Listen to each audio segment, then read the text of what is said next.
You have two eyes, huh? Do you understand the game a bit? Yeah, have a look. I'm not saying anything to you in particular because I know you're not too accurate with your reporting. That's what you paid so you're for. Saying I should resign. So you're saying I should resign? I think that's you should, your opinion. Is that right? That's my opinion. opinion. Fine. Are you going to resign then? No, of course I'm not going to resign. I simplify things next time.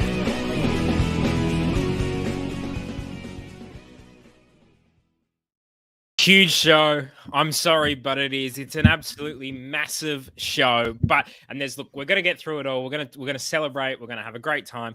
But before we do, we just want to really give a quick shout out to our friend Daniel. Some of you may know him as Run the Memes.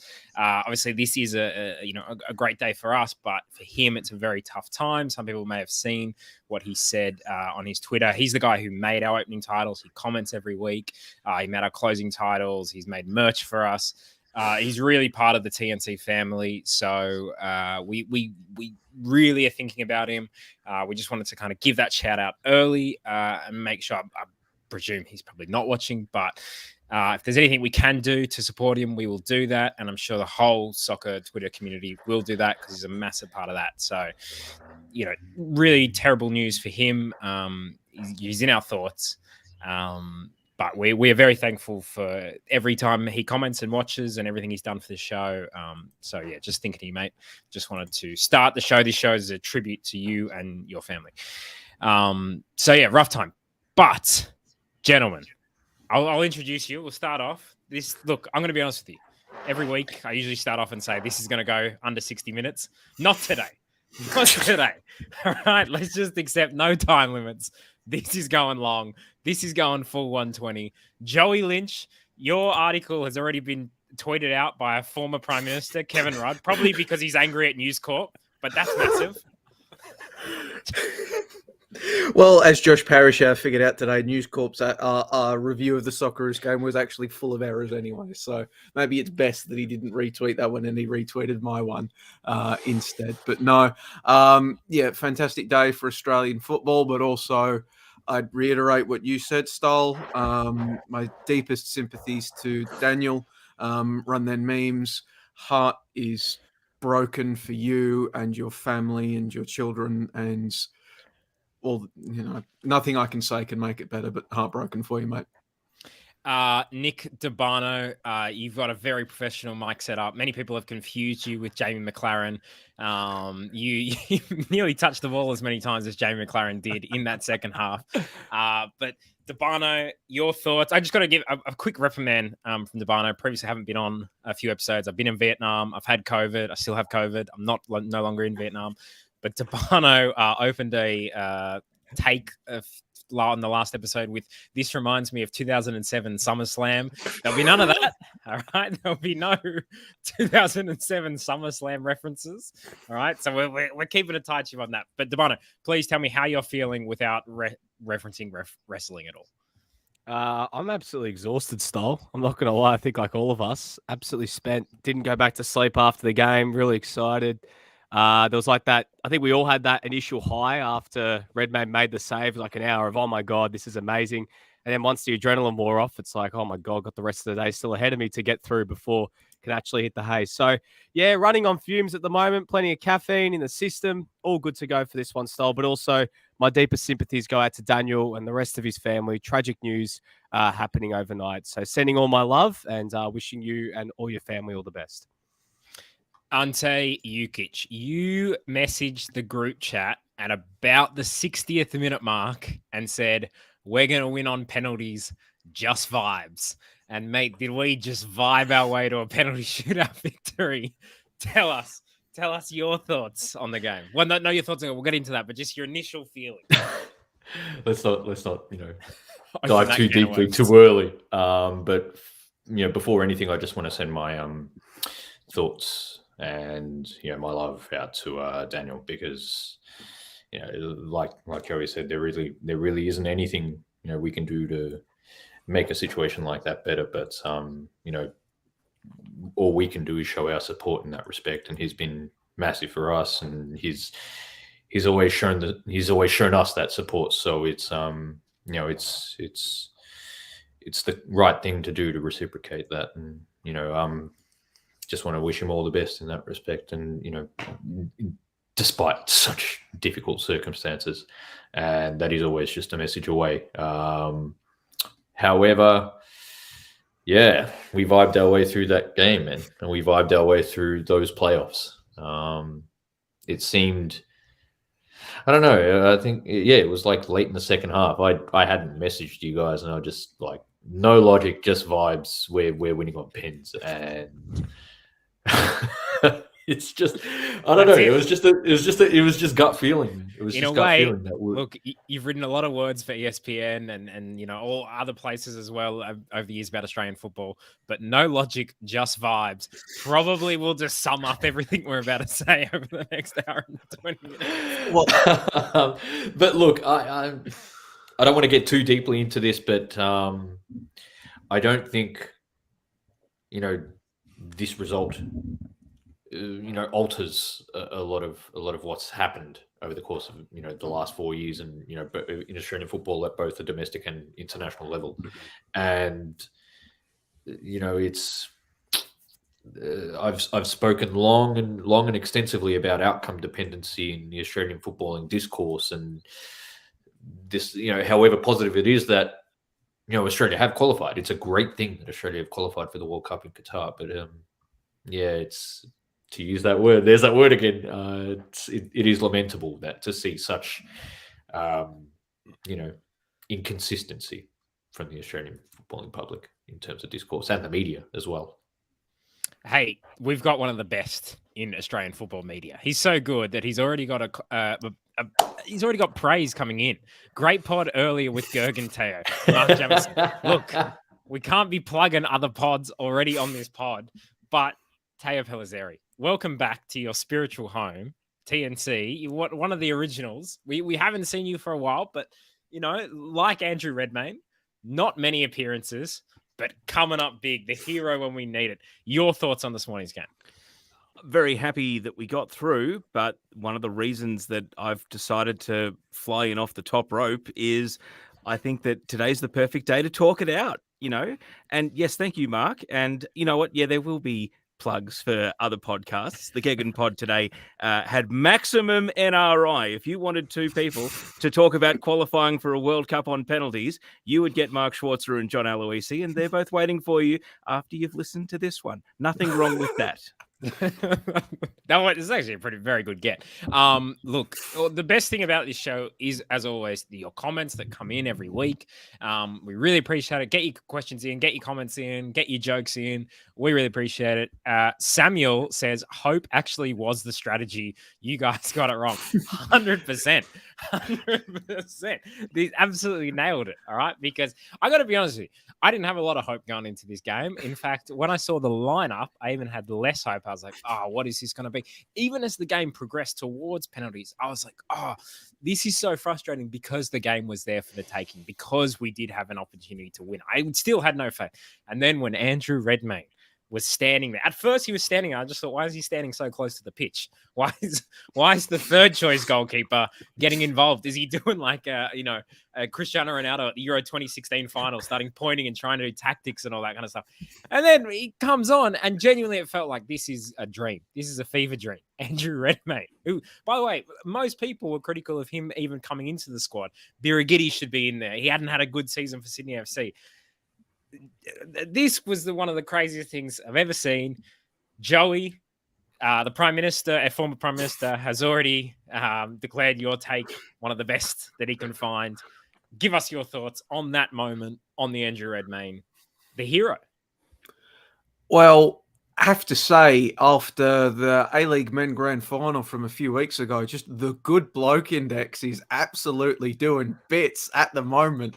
Now with Andrew Redmayne coming in as well, it's remarkable. Like, I remember when me and Ante were doing our Mega Powers edition of TNC a few days ago. I remember when we were talking about leading it off, and I told Ante that for some reason I just had some sort of blind hope that it's just going to work out in the end. Like, I don't know how, but it will. And it worked out in the end. And I don't know how it did. Well, I can guess as to why it did, but it just sort of worked out. But yeah, in that moment, Well, as my Twitter feed now immortalized by the taxpayer on the ABC website, I was having a what the fuck moment.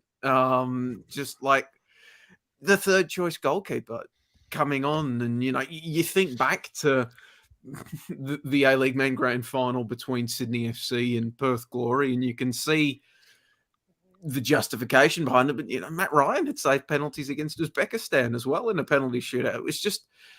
It was remarkable, and like you're sitting there like, there is no way this can work and this can come off. The entire game, it sort of, you'd had a feeling like that sort of thing where the Peruvians had hit the post minutes beforehand. So in that moment, you're thinking it can't happen, and then he really didn't get close to many of the penalties before the one that he actually saved. So like you're sitting there just like, and what has probably been lost in as well in the celebration of Redmayne's penalty is that outside of Martin Boyle's effort, Socceroos took some damn good penalties in that shootout. Like they really nailed their penalties. And you're just sitting there thinking, surely our luck's going to run out at some point. Like the next bloke up in green and gold's going to just sky it over the bar or something, because Redmayne hadn't got a glove to one at that point. But then he does. It started terribly with Martin Boyle missing the first penalty, and there was a big feeling of like, oh my god, like here we go. This is even then. So I don't know. And also that was Redmayne was doing the Wiggles dance and wasn't, like you say, wasn't even getting close to it. So we actually, it was like I was getting messages from all around the world, basically people asking me to explain. Who is this guy? What is he doing? And you're like, no, this is his thing. It's worked previously. It worked in this one game. The guy tried to Panenka it. He hit it straight at him. Debana, your thoughts on the Redmayne situation? I think honestly the funniest part about watching it was watching it with my brother who's been overseas, hasn't watched our Liga since probably like 2016. So he remembers Andrew Redmayne for being Andrew Redmayne at the Western Sydney Wanderers, Andrew Redmayne at Melbourne Heart, had no idea that he was even in the Socceroos squad. And then when he saw him getting up, he's like, is that fucking Andrew Redmayne? Like, just like, and I'm like, yeah, that's Andrew Redmayne. He's like, what the fuck what's he doing on the bench? First of all, he was coming on. And my brother's an ex-goalkeeper as well. And like, he was just having a fit watching him on the line. Like how there was one in particular where he was just completely flat-footed after, one of his dances and it went straight. He could have actually, if the potential was on his toes, he might have even got a hand to it. But my God, did that Stoll, you put out a really good tweet about it that sort of summed it up. Like living and dying by... Well, you had a few that actually went off this morning, Nick. So congratulations to you. But in terms of that moment, it was like that was going to basically, be it for Arnie's legacy. Like if that effed up and that didn't work out, if that really just went completely pear-shaped, like we probably all thought after Boyle missed and Redmayne wasn't getting a hand to any of them, and we thought, oh, geez, this familiar feeling of dread is starting to seep in. That would have probably been the stake in Arnie's coaching career for the Socceroos, a stake in the heart. So honestly, though, like when he saved it, I was shocked. Like I couldn't believe like what I'd just seen, because I thought there's no way he's actually like, honest to God, I thought he's not going to save a penalty. Like Peru's going to have to miss. Like that. Like I don't know if that was just there was that feeling, but it was actually my brother was like, they're going to get like a bit pissed off by this, aren't they? Like, they did when you think about it. Yeah, one of these Peru players are going to get psyched out, and one of them's just going to just lose complete concentration. And hey, it worked out. So you know what? I can't complain. In the end, we got to the World Cup, but there's a lot of things that we're going to talk about this game. There's things that we can't gloss over in the wash-up. But this moment will live in the history of Australian sport. Like this is a massive moment. Like as much as it is a novelty, and it's like, oh my God, it was Wiggles dancing on the goal line. Like this is up there in like some of the most remarkable and, up like top 5, maybe all-time Australian sporting moments, easily top 10, but it's up there with Aloisi's penalty against Uruguay. It's up there. I think someone even put, Kathy Freeman in 2000 at the Sydney Olympics. Like it's up there. It's up there with Steve Bradbury. Like it's a great underdog story as well. So you know what? Great moment for him, but alas, we're there. Australia qualifying is Stephen Bradbury. It's not. Further, can I take this back to Redmayne though? Because I remember there was Redmayne. Yeah. This bloke. Yes. Hey, do you want me to bring him in? Do you want me to bring in the Oracle?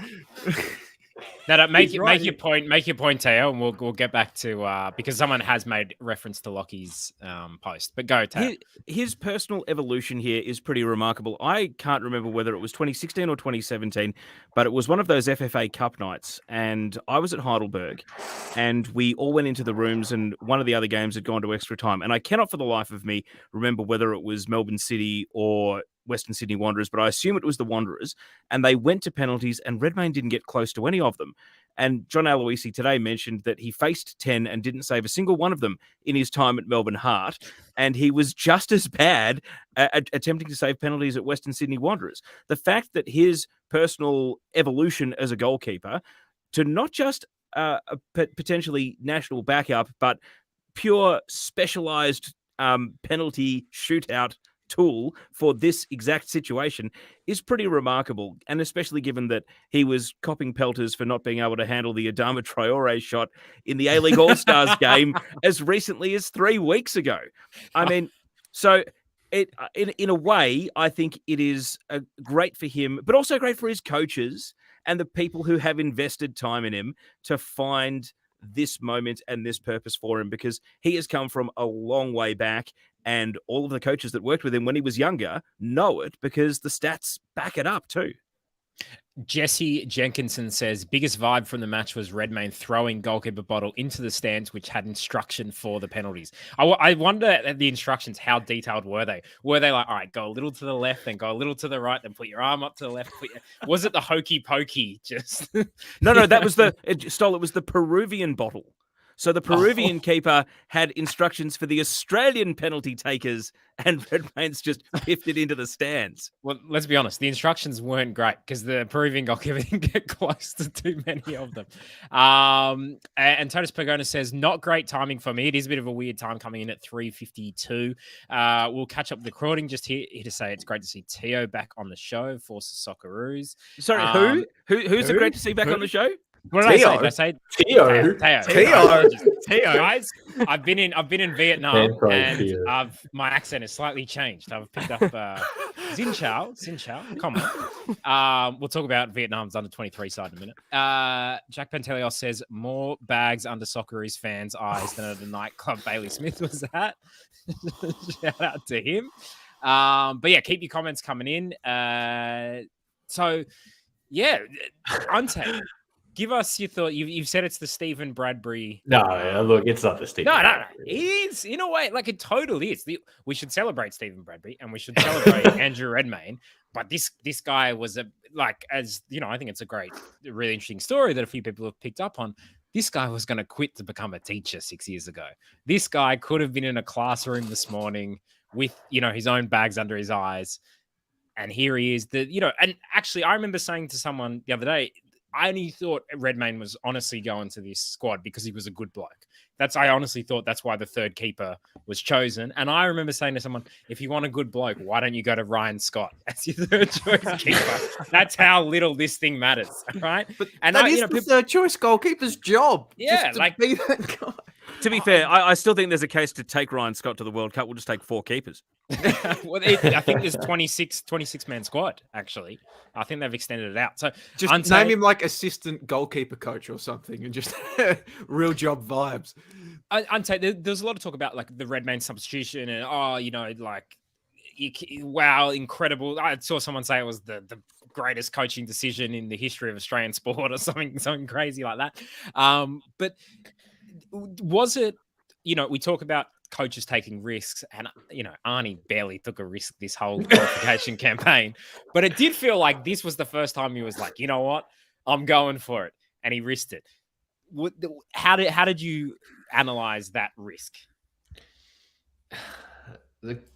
Because it's not just Redmayne who comes on, but Goodwin who comes on as well for Bekic, and Goodwin took a rather assured penalty. If there is one thing that Craig Goodwin can do, it is hit a ball.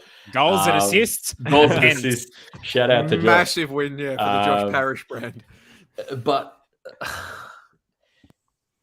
I guess the thing about it is it's in the immediate wash, it's not really looked at within context, because the reality is that Australia were ultimately playing for penalties, and it could, I guess, even in a subpar Peruvian performance, they still did enough to win the game. Arguably, there were, going back to even the Syria game, there was that parallel. They hit the post, and what are the people who were so elated, who were saying "suck on this, haters," and were ultimately forgetting the context of the result? What would they have been saying then? But I know these are hypotheticals. I understand that, but this is what I come back to on Sunday, that most of the decision making that is made when it matters in Australian football is in relation to damage limitation.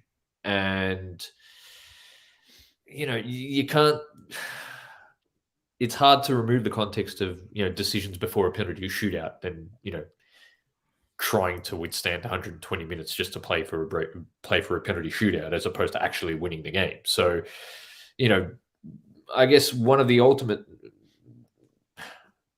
interpretations of this game is that Australia did enough to not lose, but they didn't do enough to win. And that's the elephant in the room of something of a performance and a result like this going forward, looking ahead to a World Cup, and not even looking ahead to a World Cup. It's looking ahead to the next 4 to 8 years and where Australian football goes from here. But Ante, Peru did less. You say we didn't do enough to win. I think Peru did less. They created enough quality chances in the penalty area. They created more in the penalty area than both in the first, second, and specifically after Aquino comes on in the 80th minute. It's a different game from them, because the second half does have that kind of lull until about 10 minutes to go in the 90, where Aquino comes on. There's that chance for Cueva in all it took was a pass that's adequately weighted, where Cueva doesn't really have to reach for it and then hit it on his second touch. If he gets clean purchase on that it's saying a lot about it would take a pretty massive effort from Matt Ryan from there to save that. And then there's also the chance to hit the post. Then it's a different game. I'll look at it this way. With the ball, how differently did Australia play in comparison to the Japan and Saudi Arabia games? Look, I thought we did not play well across the 120 minutes. I know there was a lot of people that said, we played really well at 120 minutes. We really took it to. Look, I thought Peru was stinking. I thought Peru was stinking. I thought we were stinking, and that's why I was 0-0. And you know what? Torres comes in, one of our friends of the show. Apart from the result, which of course is all important, it has to be one of the worst games I've ever watched. This was not one for the neutral. Honestly though, that was the thing that I kind of have to disagree with. In relation to the immediate wash, it was they were saying that Peru played extraordinarily bad. They were horrendous. They did enough. They proved they were pretty bad. They were pretty bad. No. There's a difference between doing enough and playing well. But then that's the same thing as there's a difference between doing enough and playing badly, which has been the general consensus among Australian football, about Peru's performance. They, it's not with relation to a systemic issue for Peru. It came down to situational senses. Whereas, let's say, it's a poorly weighted pass here, or it's a heavy touch there. That's a situational thing. That's not something that is systemic. That has gotten Australia to this point. But I want to challenge you on the Peruvian mindset, because there was one incident, I can't remember what minute, but it was midway to later in the second half, where Peru had a 2-on-1 evolve on Atkinson's flank before he was subbed off. He's obviously been on the card for the entire second half. And the midfielder feeding it out to the left, feeds it out to a one-on-one against Atkinson, only a couple of meters from the penalty area. And that winger turns inside and feeds the ball back into the midfield third. And every time they cut to Gareca on the sidelines, he was getting increasingly angry as the game went on. So my question is, was that a lack of communication from Gareca to his players? Was it the players incapable of following his instructions, or is it credit to Australia for frustrating them and closing potential passing avenues that they would have had into the penalty area? I don't think it's any of those. It's arguably the size of Yotun's absence because he plays on that left side of midfield. And there is, Australia had their absences as well. But you think about, let's say, the net loss of a Taggart in comparison to a Yotun. I think I'd arguably suggest that Yotun's absence is rather sizable in that midfield for Peru because he gives them that sense of oxygen, especially for, to use Graham Arnold's words, they're both disciplined and all over the shop. But Yotun allows that to happen, amongst the chaos. And so personally, I think it was a big out, but at the same time, it's not like Peru deserved to lose, or they arguably deserved to get more than, a penalty shootout, let's say. No, I'm going to disagree. I think they got what they deserved. And can I also say, and this might be my most galaxy brain of takes, the ball that hit the post wasn't going in. We had defenders there to cover the spill and clear it away, albeit clumsily off the face of Lapadula. And I think if it hadn't hit the post, Matt Ryan would have got to it. I think Matt Ryan would have got to it. I don't think he gets to it. No, I have to disagree with you on that one.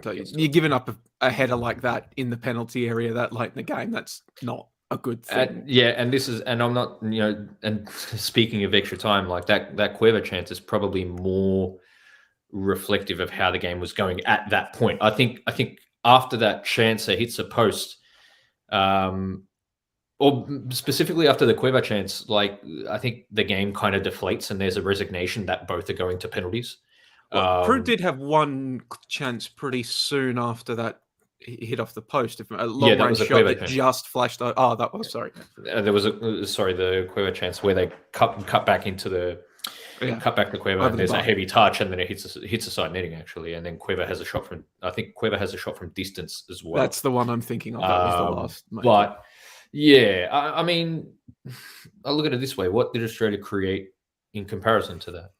There was that Jackson Irvine chance in the penalty area, at least. There was a Jackson Irvine chance late in the first half from a header that comes from the goal kick where Hrustic is in acres of space. Hrustic's shot. That was Hrustic's shot like I'm saying in the penalty. Yeah, that's really it. The cutback. Debano, go. Yeah, can I just say one thing? I think my favorite unironic take out of this game has been everyone saying that the tactics were spot on and Arnie got it done 100. Like that was an Arnie masterclass for 120 minutes for the way Australia set up and the way they played.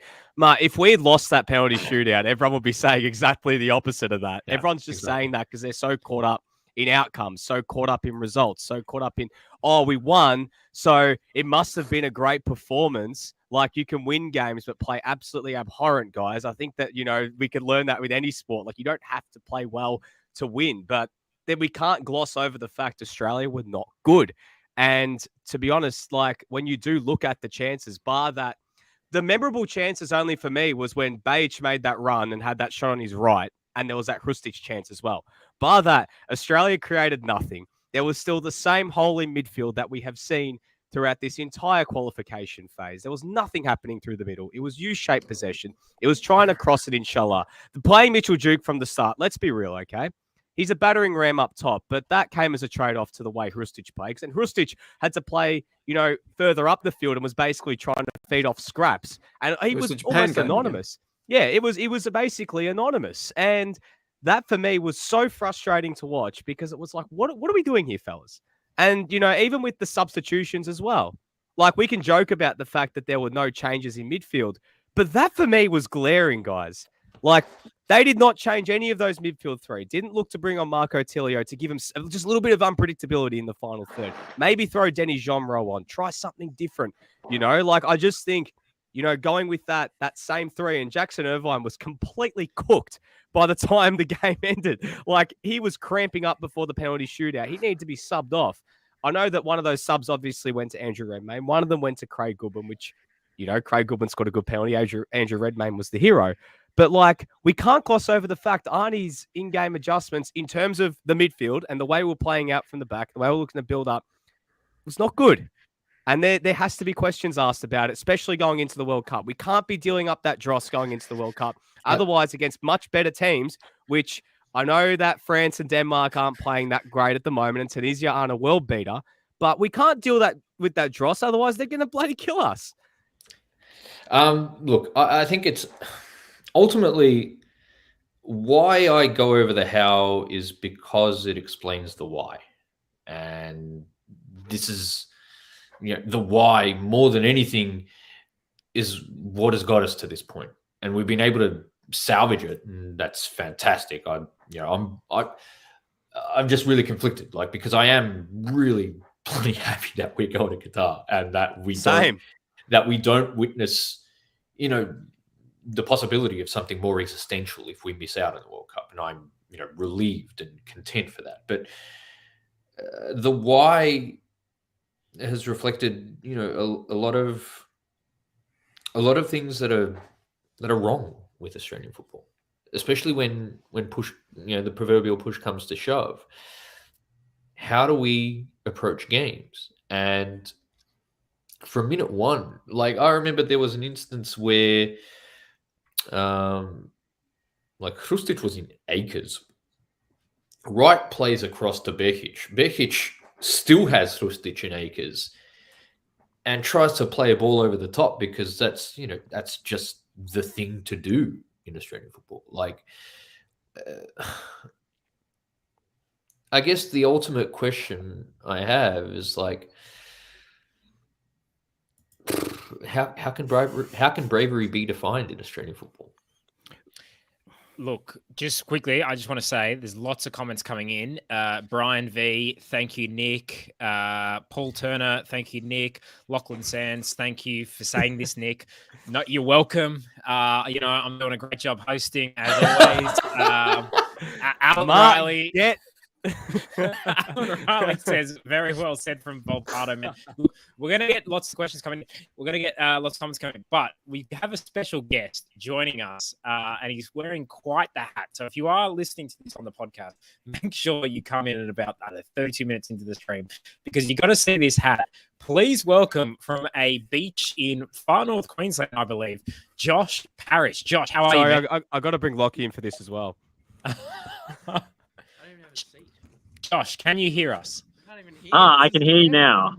All right, fantastic. Josh, tell us what is the thoughts? Where are you? Give us the live from the holiday destination.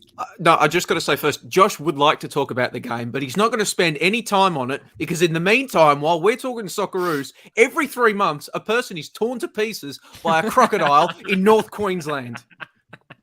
Let a thousand blossoms bloom as far as I'm concerned. But like Joey says, that's my main priority right now. I'm up here in Port Douglas trying to solve the issue while you guys obviously get down to business on the Socceroos. But yes, I was up at 4 a.m. watching it. Yes, it did not go down well in the apartment I'm sharing with my partner. And she actually had to leave the apartment before penalties because she couldn't handle the tension, which so she didn't even get the catharsis of the win. I was jumping around the apartment, waking up probably the entire complex. Very, very happy we won. Frankly, hilarious, as you've said, Stephen Bradbury-esque circumstances, but I will take it any day of the week. Also joining us in the FNR studio, Nick Tabano, is the man who, was it 12 years ago, gave Andrew Redmayne instructions. He is a prepubescent Lockie Flanagan with a hell of a fringe. It's a very High School Musical kind of haircut going on there. That's a fair critique. Tell Justin, baby era Justin Bieber is also another way of describing it that's been leveled in the past. So look, I did what I had to do. And if the haircut has to come out as a result, well, so be it. For anyone I'm just listening glad you to don't the have facial podcast- paralysis at the moment, Lockie. So Thank you very much, Barnaby Josh. I appreciate it. For anyone listening to the podcast, you're going to have to go and see this picture. But just, Lockie, talk us through that moment. Was it 12 years ago? You spoke to Andrew Redmayne? Yeah. God, I used to be a very nervous kid, having to get my photos taken with Melbourne Heart players back in the day when that used to be a thing for me. My dad would push me sort of in their direction and usually ask on my behalf. But on this particular day, just a premonition just came over me. It must have been something in the tea leaves or something. And I saw, I finished the cup and the leaves had sort of sat at the bottom, and I just saw this dancing outline of a man at the foot of the teacup. And that was the sign. I had to tell Andrew Redmayne, you've got to learn the wiggle and you're going to save a penalty. Yeah. He was very confused. My dad still had to push me in his direction, but hey, it worked. And I reckon I can expand this business. Obviously, the Socceroos have got the coach whisperer, but for just any general people who are looking for similar Andrew Redmayne level advice, I'm pleased to announce my coach whisperer inspired personal development business, Bloke Whisperer. So hit me up. Happy to help you save your penalty goals in life as well. Lockie, I just want to get your thoughts as kind of the resident, Scottish Australian football expert. When Martin Boyle missed the penalty, did you feel like there was going to be an avalanche of hate towards Scottish Australians as a result of that missed penalty? Your emotions in that moment? I don't know. I think Scottish and Australian football share too many bedfellows at the moment to be really angry with one another. There's too many that have crossed the divide now. Look, I am begrudgingly happy for Martin Boyle. It's always good to see a Scottish-Australian crossover. Am I pleased with the fact that his decision to change allegiances was vindicated while Lyndon Dykes will sit at his house during the World Cup? No, to be frank, but I'd prefer to have both. But, we can't always have nice things. Josh, we don't want to keep you too long because your partner, very nice partner, will get very angry at us if we keep you for 2 hours. So just basically condense all your takes that you would give across 2 hours into 2 minutes. It's just extraordinary. I go away for 1 week and then I check my work chat and I see the message from the Stats Perform crew, Jeff the Purple Wiggle confirmed for 3 p.m. What is happening? Also, I don't think it was a Wiggles dance. I think it was Mr. Burns giving the instructions to Homer at the bat. I think that was what the real method behind the madness was. Look, I was yelling at the TV for most of the game. Anyone who watched that first 120 minutes and wasn't frustrated by the way Australia was playing, I don't understand you. But we're there somehow by hook or by crook in incredibly meme-worthy circumstances, and I'm very happy that we made it, both for professional reasons, but also because I'm just, as I found out this morning, super invested in this team. I had a knot in my stomach for the entire game. I don't think the entire call felt the same way as me, but I was feeling incredibly nauseous most of the time, whether it was the football we were playing or the tension on the line. But yeah, look, I also agree with Teo. I don't think Peru were as good as I was expecting them to be. I think they were certainly the better team, and they were harsh done by. But the way the Socceroos set up in the second half, they were so passive. I think Peru should have done more. I think Quaver didn't affect the game as much as he could have. He didn't take it on as much as he could have. He didn't run at Nate Atkinson enough, given that Atkinson was on a yellow card after 12 minutes. So, yeah, I was a little underwhelmed by what I saw from Peru, even though I think they are better than us.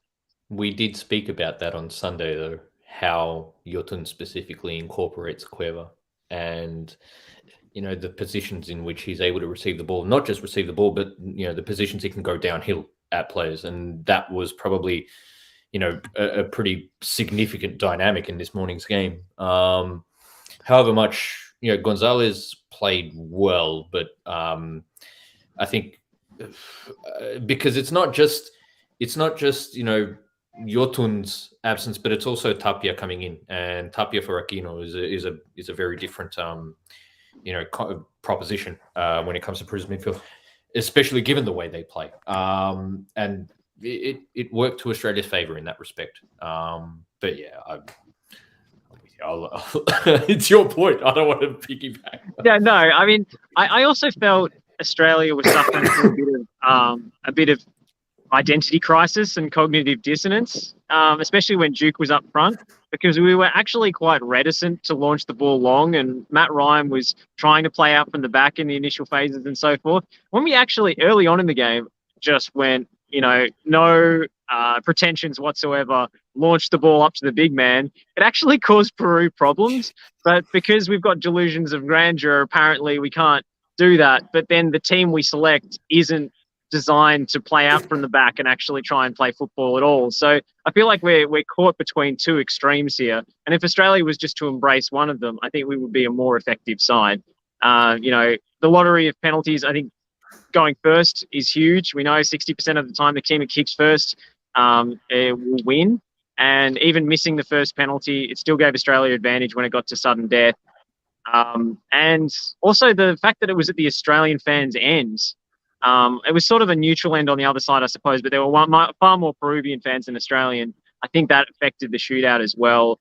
And just the level of aura and expectation around Peru coming into the game from their media. And they were talking up, saying Australia is this simple team and they've only got one good player, etc., and so on. I think that actually put quite a burden on the Peru players. I felt they were incredibly, incredibly nervous, and the burden of expectation weighed heavily on them. Josh, can I just say, I just keep feeling like you're on the campaign trail at the moment. It's like you're in far north Queensland now, and you jumped on a Zoom call to tell us about how your campaign's going, and now you're in Port Douglas, and you've just spoken to the masses, and you spoke about how exciting it was to watch the Socceroos at the community hall. Josh Parish delivering for the NP with big thumbs up. The people are really struggling up here. I've got my RM Williams on. I'm talking to the people. I'm kissing babies. I'm tweeting out Joey's articles. It's vote one Josh for the Queensland Senate. The member for Port Douglas. All right. Well, Josh, does anyone have any questions for Josh before we go and he hits the campaign? Where's next on the campaign trail, Josh? Are you heading up towards is it to Darwin next, or is there a stop along the way? I'm actually checking out Cape Tribulation and Mossman Gorge tomorrow, so I'll see if there's some rural voters I can convince to come to the dark side. Will my relatives be demoted to Gustarbeiter status?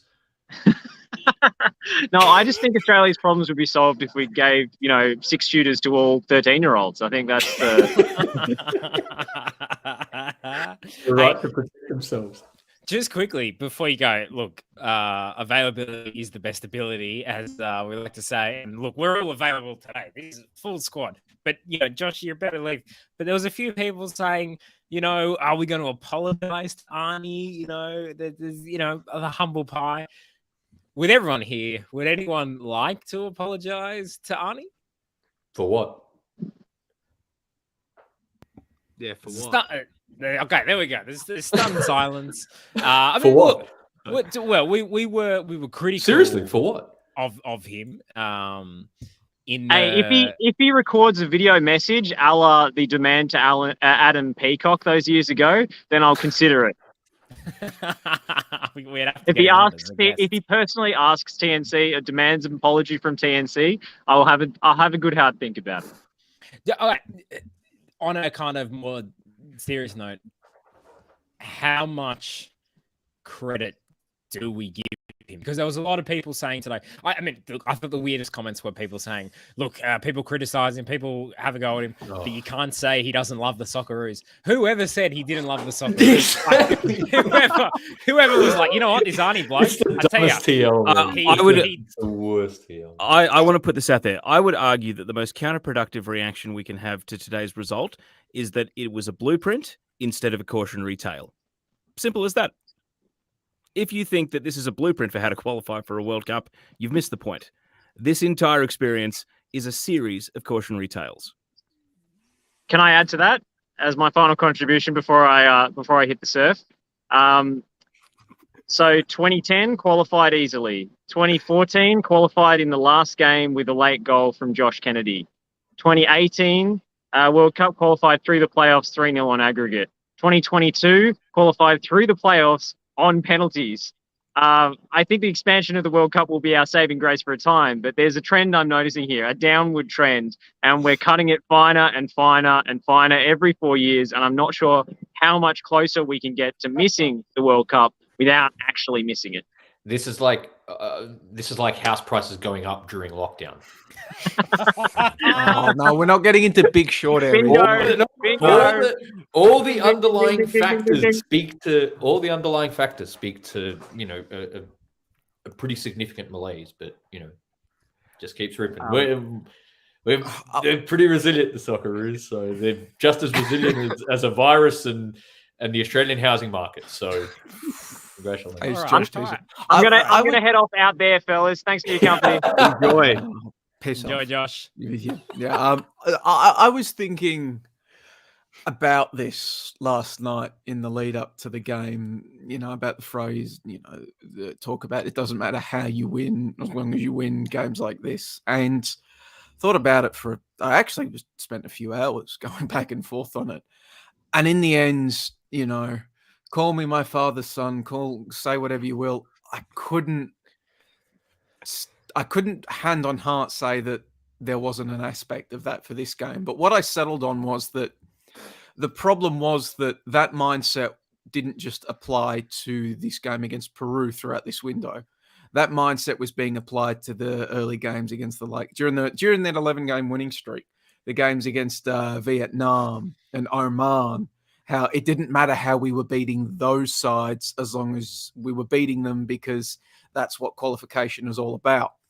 And it was adopting that mindset in those games, which I think, is allowed everything that came afterwards happen. It set the table for, the results, 1 win in the last 7 group games, because there was a level of acceptance of these performances against the likes of Vietnam and Oman and China during the winning streak, with the phrase, it doesn't matter as long as you're winning.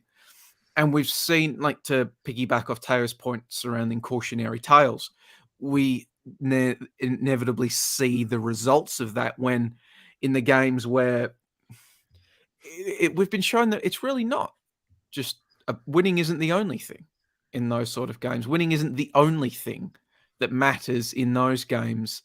And if you are accepting just winning as the only thing that matters against Asian minnows, it shouldn't come as a surprise when said performances can't pass the mustard against Japan and the Saudis and the likes of that. So yeah, that's where I think I came to last night with these thoughts, surrounding it doesn't matter how you win as long as you win in this game. I don't fully agree with the sentiment, but I couldn't hand on heart say that I didn't have sympathies towards that mindset coming into this game, especially as the game progressed and it was 0-0 heading to penalties. Josh talked about knots in the stomach. I had knots in the stomach. I'm not saying This is not about a question of how you win. This is not about, because that essentially pertains to aesthetic. This is not about aesthetic. This is about practicality. And Australian teams are ultimately impractical by how they play. This is not a question of, you want to play beautiful or do you want to win? No, I want to play practically. And I think that's splitting hairs. That's not splitting hairs. That's reality. No. I mean, with my intention was around. I know, but it's just a distinction that I want to make. I'm not necessarily criticizing you for such a thing, but I think, like I said, there is a distinction that has to be made in that respect, because it's not. This isn't a question of aesthetic. This is a question of the ultimate ceiling of Australian football. And how can we progress from here? Just a quick one, Stoll. You know how you spoke about you can't discount Arnie's love for the team. Is that right up there with like Aussie DNA and like love the way you go about it in the top 3, like sporting, just like cop out quotes? Like, you know, oh, you can't discount that he loves the team. Well, if he doesn't love the team, then why the hell would they coach the team? It's such a like simpleton line. Like, of course, if you're coaching the team and you have been for 4 years and it's your second time in charge, you're going to love the team and he's going to love his position. Like, of course, there's stressful parts of it, but of course he loves his job. And, you know, I just think that's a real, like, I don't know. It's like, it's just just a bit of a dumb line. Like, it's just a way to say, you know, to the haters, prove them wrong. Teo. Well, I do think that we cannot let elements of the broader media get away with a warts and all acceptance of the ends justifying the means every step of the way. I specifically framed the question when I asked it last week around the 90 minutes exclusively against Peru. Fair enough. And as Joey said, I think we all made peace with that just so we could get through, because we all know the benefits of getting through. And it won't just be seen in the senior team. It will be seen when we have X number of physios helping out the young Matildas in Costa Rica later this year because of the windfall of World Cup prize money, right? That's where we get the benefit, not necessarily the senior Socceroos. But I guess my point is that we can't go back and let history be rewritten that the ends justified the means every step of the way. Starting Connor Metcalf against Japan, but he's not even in this squad. Flying over Adam Taggart to not play. Just the logic or lack of logic around selection. And I know one of Ante's big points is it's not selection, it's implementation. But I think the implementation is a point we'll get to later when we talk about whether or not Graham Arnold's taking us to this World Cup. Spoiler alert, I think he is. But also what happens in November and beyond. And that can be in hour number 3 of today's show. So I do think that TNC fans, my theory about TNC is that listeners to TNC repurpose our points to their friends that don't listen to TNC, and that helps lift the tide of the discussion.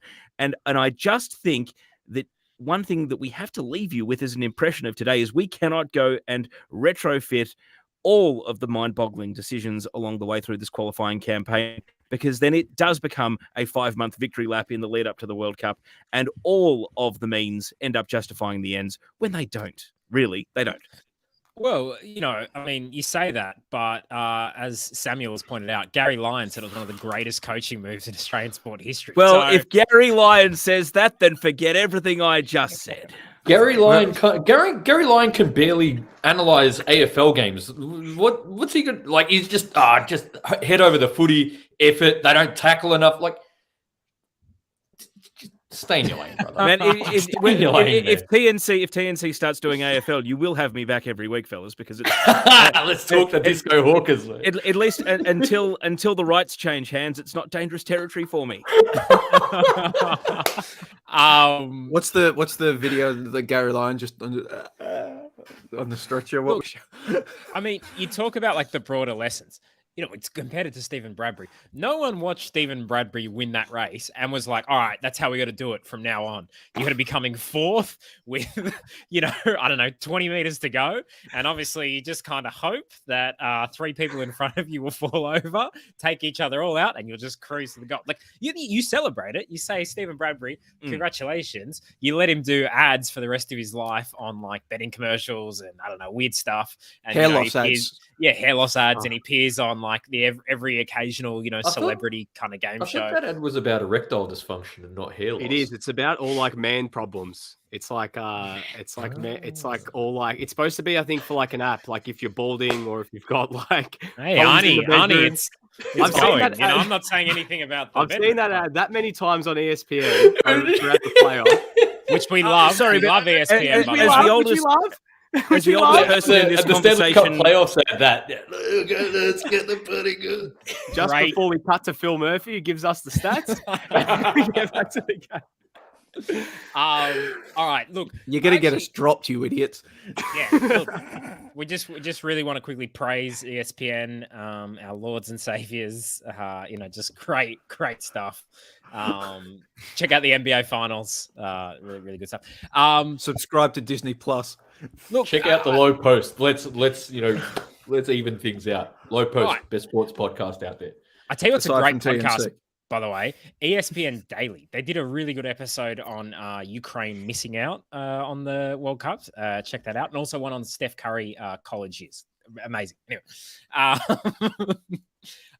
so okay, we've established the fact that the game we didn't play well.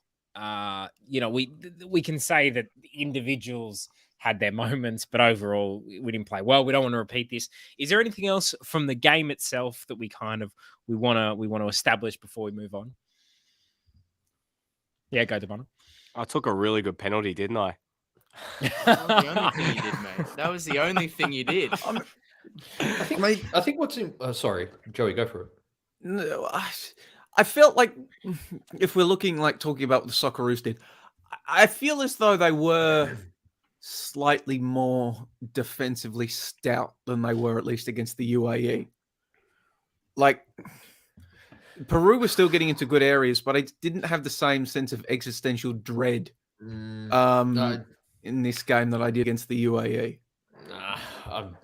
You know what? I personally, I think it's important to reinforce how similar it was in complexion to both the Saudi Arabia and Japan games, because ultimately Australia did suffer in terms of territory as a means of how we approach both defensive and attacking phases of the game. So the fact that we were facing an arguably lesser opponent than a Japan, for example, that doesn't change the flaws in how the Socceroos have played over the course of this qualification phase. I think that's important to I guess repeat.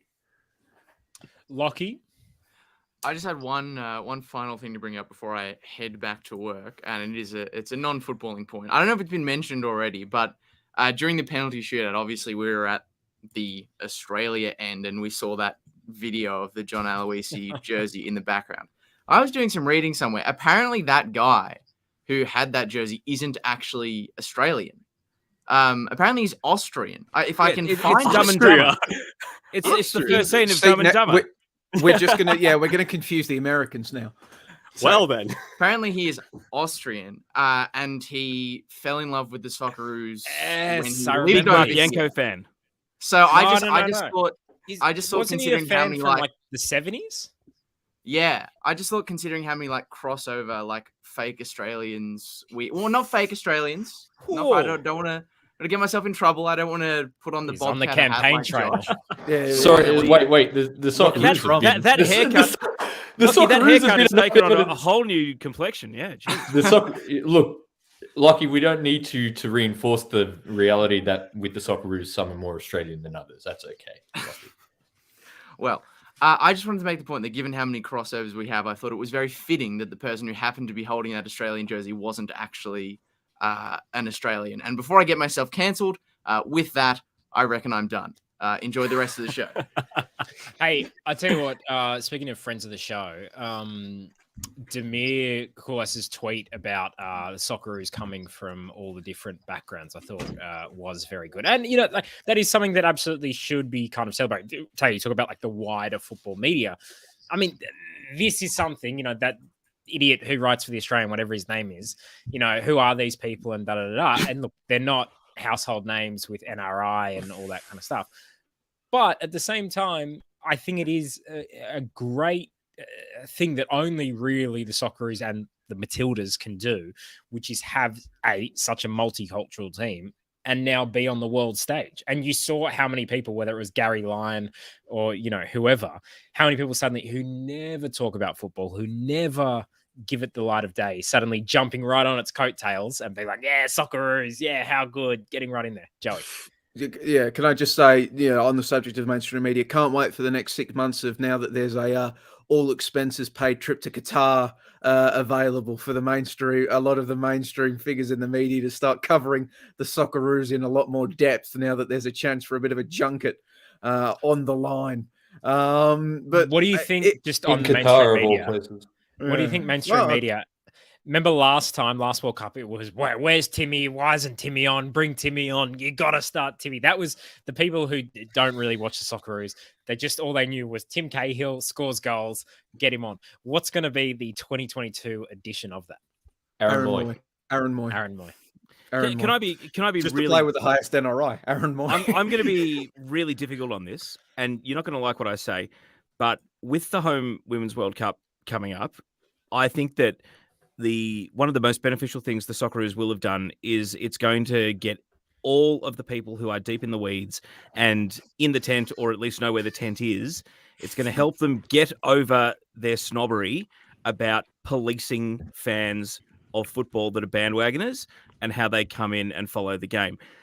I am perfectly willing to put up with the bad takes and the surface or, completely absent of reasoning opinions of fans, because this game cannot, on one hand, say we're mainstream, we appeal to everyone, we welcome everyone, but then at the same time have a degree of snobbery around how people are allowed to discuss the team.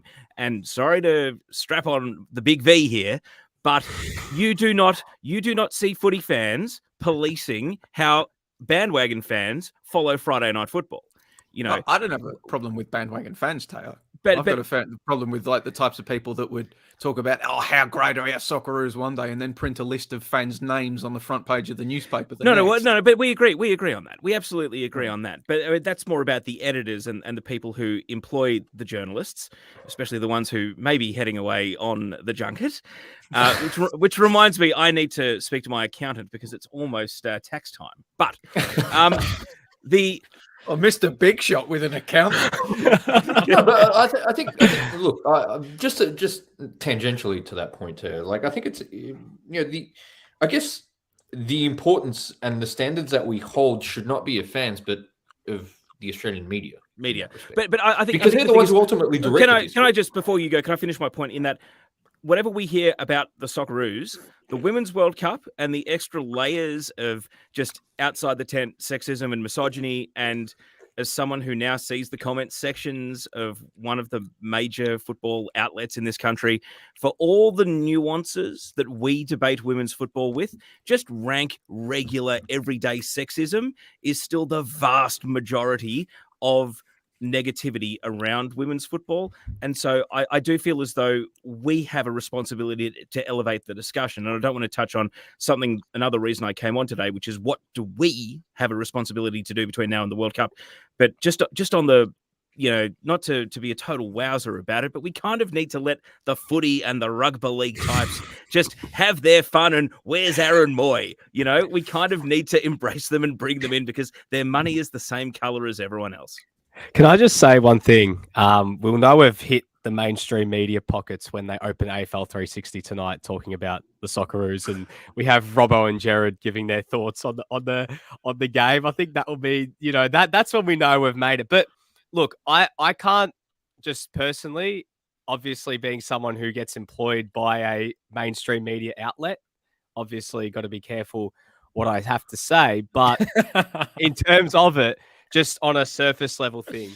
And we've said this the whole time, that there are so many more benefits to making this World Cup in terms of eyeballs and everything else than missing it for that, reset, the rebuild, or whatever the talk about, we need to miss it because it's the best thing that can happen. No, it would be the absolute worst thing. And Teo, you mentioned it. It's not just at a Socceroos level. It's the money that comes from actually making the World Cup that gets filtered down into our younger teams. It's the coverage that this game gets. It gives us the opportunity to speak more about the game and give these guys an opportunity to get front and center. And, we as a media, we could talk about the mainstream media, but we as a media, because we're part of that collective, we have that responsibility to try and tell those good stories, but also hold people to account, make sure we're doing our bit to, give the game the best publicity as possible.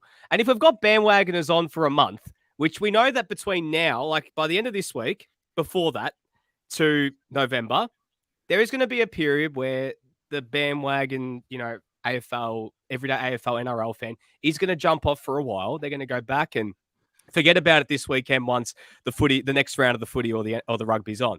But once they come back in November, we can just sit there and we can do our bit to educate, because if they listen to us, maybe they can be a little bit more educated about, the team, about some of the stories, about takes. I know that people look at high NRI and who's playing in the Premier League, but we can do our bit. Like, I'm just saying, like, that's why we've got this podcast. It's called the bloody national curriculum for a reason, right? The curriculum is to freaking educate. So if we can educate, then we're doing something proper. So you know what? Like, if they jump on for a month, we have to hear, where's Aaron Moy, or where's, such and such, some random name who played in the, I don't even know. They might pull out some random name that played in 2014. Daniel Arzani. Where's Daniel Arzani? Where's Daniel Arzani? Or they might say, where's that Italian bloke who plays for Roma? Legit. Where's Daniel Arzani? Where's, legit, though?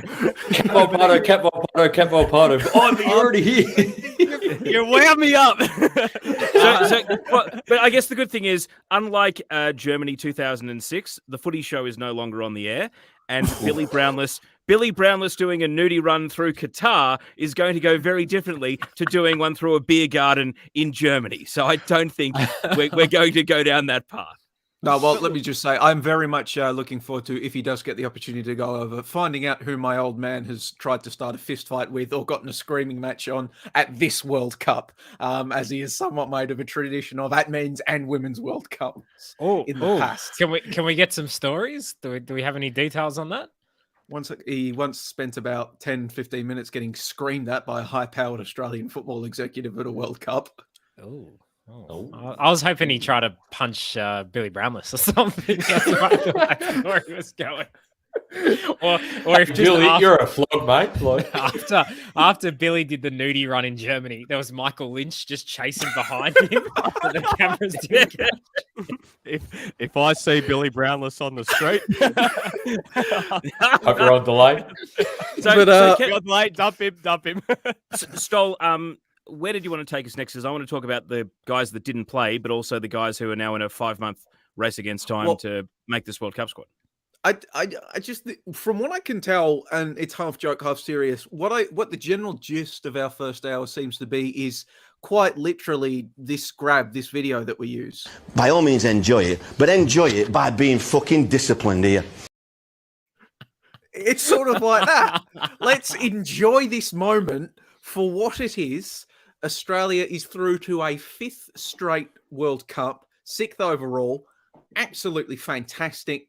Great moment in this game's history.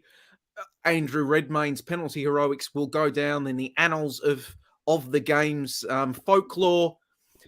But let's be disciplined and let's not allow a singular penalty save against Peru to wash away the lessons that have been learnt throughout this entire World Cup cycle and the series of events that have led us to this point today. Let's not remember that this is the same side that failed to beat China and Oman in eminently winnable games, couldn't beat Saudi Arabia or Japan. And let's spend the next few weeks and months not just celebrating what this one penalty save and this one result, but let's talk about why those games happened, what needs to change long term, because as you said on the show on Sunday, Ante, generational changes need to happen. Not everything, barely anything in Australian football is going to be fixed between now and the World Cup. But let's talk about, it's the cliche. Let's talk about what needs to happen for Australia to go to the World Cup and actually win a game. God forbid. Let's talk about what needs to happen for Australia to get out of the group or win a knockout game. Yeah, well, I think it's like there is so much to enjoy today, whether it is Redmayne or even the kind of individual stories of, people like Awa Mobile and what they've been through, and Hrustic, the season that he's had. And, and I hope all those stories get told, because I think they're really wonderful stories that, we can all celebrate. But, we were saying before this game that if we miss it, if we win or we don't, it doesn't change what needs to be changed, which is significant reform across the game. And, that would be, I guess, the most dangerous thing, to throw out all the discussion points that have been happening across this 4-year cycle there's been huge, we talk about, I don't think anyone thinks, or at least shouldn't think, that the game is, it's all going well and we've qualified for a 5th World Cup. No worries. The under 23 team might be getting its best result ever at an Asian Cup or whatever. You'd be surprised. You think people are thinking that? Even internally, is because now the gravy train keeps going. Well, this is a little bit the worry, is that people use it to justify poor performance of their own jobs, and they go, "Well, look, we made it. You thought we wouldn't make it, but we made it." Well, but like on the subject of the gravy train, ostensibly that shouldn't be allowed to be as much as a factor this time, because for the better part of a year, at least 6 months, if not to a year, Football Australia has been talking about how they would be able to survive the gravy. It can survive without making the Men's World Cup, because of a diversification in sponsors, because of the success of the Matildas and making a Women's World Cup, because of the unbundling. We have had the past 6 months to a year, being told that it's not. I think what was the current talk like? In the end, if Australia missed out on this World Cup, it would only be something like $4 million that they would miss out on once you take into account the expenses of actually competing at a World Cup and the like. So the gravy train angle shouldn't really be a factor this time, even though it potentially could be. It shouldn't. It shouldn't be a factor this time. If we are, which we love to do on this show, hold people to the standards that they themselves say they should be held to. Look, we welcome your comments, and just on bandwagon fans, 1969 CMP stands. Bandwagon fans help create attention and momentum, and either from within the bandwagon or alongside the bandwagon, use solid long-term fans stay. That happened in 1997 with myself. Aussie DNA right there.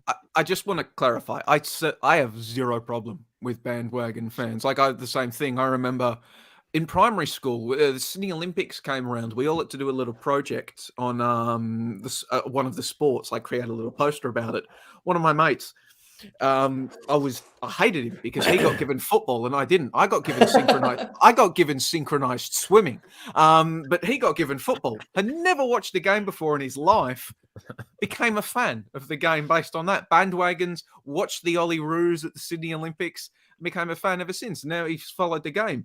Counterpoint, Joey, you are not on a synchronized swimming podcast. You should have. That moment should have been the moment that you were like, "This is the best sport in the world." Just the movement, the synchronicity. They don't have that juice, man. They don't have. They didn't have and they didn't have the pathways. I didn't see people like me. I didn't see men doing the sport, so I just didn't. You can't be what you can't see. It's hard to see anything because they're underwater, so it's really only their legs that you can identify with. These days, after what graft versus host disease has done to my back, nobody wants to see me with my shirt off. But so I love bandwagon fans. What I dislike is seeing. What was his name? The Australian bloke, Will, whatever his name. The Swanton Bomb. Yes, Will Swanton. I dislike seeing people like him, people that will spend years shitting on the sport, but then all of a sudden will start paying attention for 6 months when there's a freebie or there's something on the line, and then we'll F off again. And I also can cynically use the outlet they write for by hanging the front page of. And hanging the front page of the most read daily publication in each city in front of the FFA in order to get an exclusive, and hey, this one day will be nice to you, and then we'll resume normal service. Look, as a Channel 9 employee, I'm just glad people aren't talking about the Sydney Morning Herald after the last few days. I just want to ask before we move on, because we're going to go to listener questions in a second. Just one of this whole game was absolutely like a mind F. But how crazy was it? Was it on which penalty was it where everyone's basically picture just froze? Yeah, the satellite feed froze. Yeah. Which penalty was it? Was that the fifth penalty? It was if Peru had missed, it was game over, but they scored. So I think it was when Australia was Peru's fifth. So we were 4-3 up at the time, and that was the penalty that made it 4-4. I mean, like, like I say this as a producer, and my understanding was that it wasn't Channel 10's fault at all. It was the incoming feed, and they don't really have any control over that. Oh my God. Imagine like the timeline, right? Australian football, we don't see the winning penalty because it goes to a free, like, just imagine that. Remember the meme where they had the NAB ad? If the penalty shootout was on Channel 7. Do you know who that would have been really bad for? It would have been really bad for Qatar, because you might remember during the Euros, Azerbaijan was the one venue that constantly had issues with the satellite feed. That, again, if it's the world feed, everyone in the world is getting those pictures. And if the world feed is the problem, then everyone around the world gets the same problem. So yes, it would have been tough in Australia, but it would have been even tougher on Qatar, because they are in a race against time for infrastructure that they're probably not going to finish. And if they cannot get the broadcast right, and they're going to threaten the revenue of the people that make the tournament happen, oh boy, that would have been... I still think it could be red alert, the fact it happened at all, never mind the fact we didn't miss the key moment of the deciding the game. It actually happened a couple of times, I noticed as well, like right at the start of the game when the team lineups were happening. The picture froze, so the graphic went over it. So I don't think many people noticed, but it was a little bit of a worry. I was going to say something about a certain other thing. Stoll, you mentioned off air in our group chat about what it could have been, but we've got a Channel 10, Viacom CBS employee here, so I don't know if I want to say it about certain ad breaks. So best it didn't happen. Let's just move on. I was going to say, what international curriculum going on? Ignacio Pesino Acuna says, "Congratulations, Socceroos. Greetings from Argentina, and beat France, please." It was already nice. Did that this morning. I'm good, man. We finally fucking beat them. It was nice. All the Chileans and the Colombians getting on the Socceroos train to smash Peru. I love what I love. Oh, sorry. Are you still okay with the Chileans? I'm glad to hear it. Me personally. Ante knows. Was I against the Chileans? Oh, my goodness. It was funny, like, people talking about how, like, Andrew Redmayne's never going to have to buy himself a beer again in Australia. No, he absolutely will, because by this time next month, most of Australia will not remember what Andrew Redmayne looks like. Andrew Redmayne will never have to buy... able to afford a beer going into the next 3 months. All right, Mr. Big Short. Andrew Redmayne is never going to have to buy a beer in Colombia and Chile anymore, because they will remember that bloke's face for the rest of their lives, and he will walk in and just go, "Hey, you beat Peru." Can I just say, poor bloke is going to go, say he's in Melbourne's northern suburbs. If he goes anywhere, above Alexander Parade or below that period in Brunswick, Fitzroy, or Abbotsford, Collingwood, they're all going to always have about 100 doppelgangers with the same shaved head, beard combo. So poor bloke is going to be just in the middle of a big pack here if he came to Melbourne. It might be all right in Sydney. I don't know what if there's like a Fitzroy hipster community in Sydney style, but yeah. Oh, there's many hipster. You're asking a man who lives in Surrey Hills. True, there you go. Like, have you ever walked around Newtown, Nick Nirvana? It's like just... It's a joyous night. The last time I went like a cop because I was wearing shoes. The last time I went to Sydney actually was when we beat Honduras. I was at that game. So it's been, 4.5 years since then. So I don't remember. I stayed in Randwick and then got a train to Homebush and went to Manly during the day. That's all I went. I didn't go to Newtown. I'll be there next weekend, Sydney. Watch out. Hello, ladies. All right. Look, that game. It's 2 a.m. Piss off. That game. Well, actually, just quickly on that game, you guys were in the press conference, the virtual press conference afterwards. What was the kind of mood, the takeaway? What was Arnie saying? What were the players saying? Well, no, we weren't in the virtual press conference because, as we were informed, it's a FIFA-run event, and FIFA weren't doing a digital press conference. So what happened was that we were given Zoom links to chat to Andrew Redmayne and Awa Mabil, who were both loose and celebratory, as you would expect. And in the current state that they were in, you can't glean much tactical know-how on the like there. I mean, like, yeah, what was the mindset? They were like bloody over the moon. One comment that was interesting from Redmayne was that Matt Ryan actually didn't know this wasn't a pre-planned thing. And actually, you got to say, he handled it very well because it did seem like that. You have to give a lot of credit to the way that Matt Ryan handled that. I mean, we've seen, it was the Kepper incident was actually brought up to Andrew Redmayne in one of the questions. And no, you have to give massive credit to Matt Ryan for his conduct in that, his leadership getting around Andrew Redmayne, because he probably spent, the second it went to extra time, I imagine as a goalkeeper, Matt Ryan is just starting to think about penalties in the back of his mind. So to get dragged off with 1 minute left, he's probably, to be honest, I have no idea what he was feeling. It's just such a massive. Probably the only man that could relate is Tim Krul. No, sorry, the bloke that Tim Krul replaced. Sillison. Did Redmayne know that he was coming on? Sorry, this is the thing. Like, I actually asked him, when were you entertaining the possibility that you were going to come on? And it was like halfway through the first half of extra time.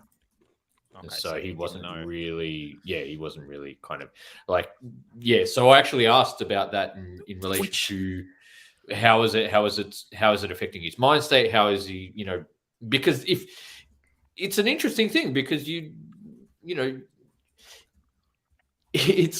have to keep a poker face on the bench.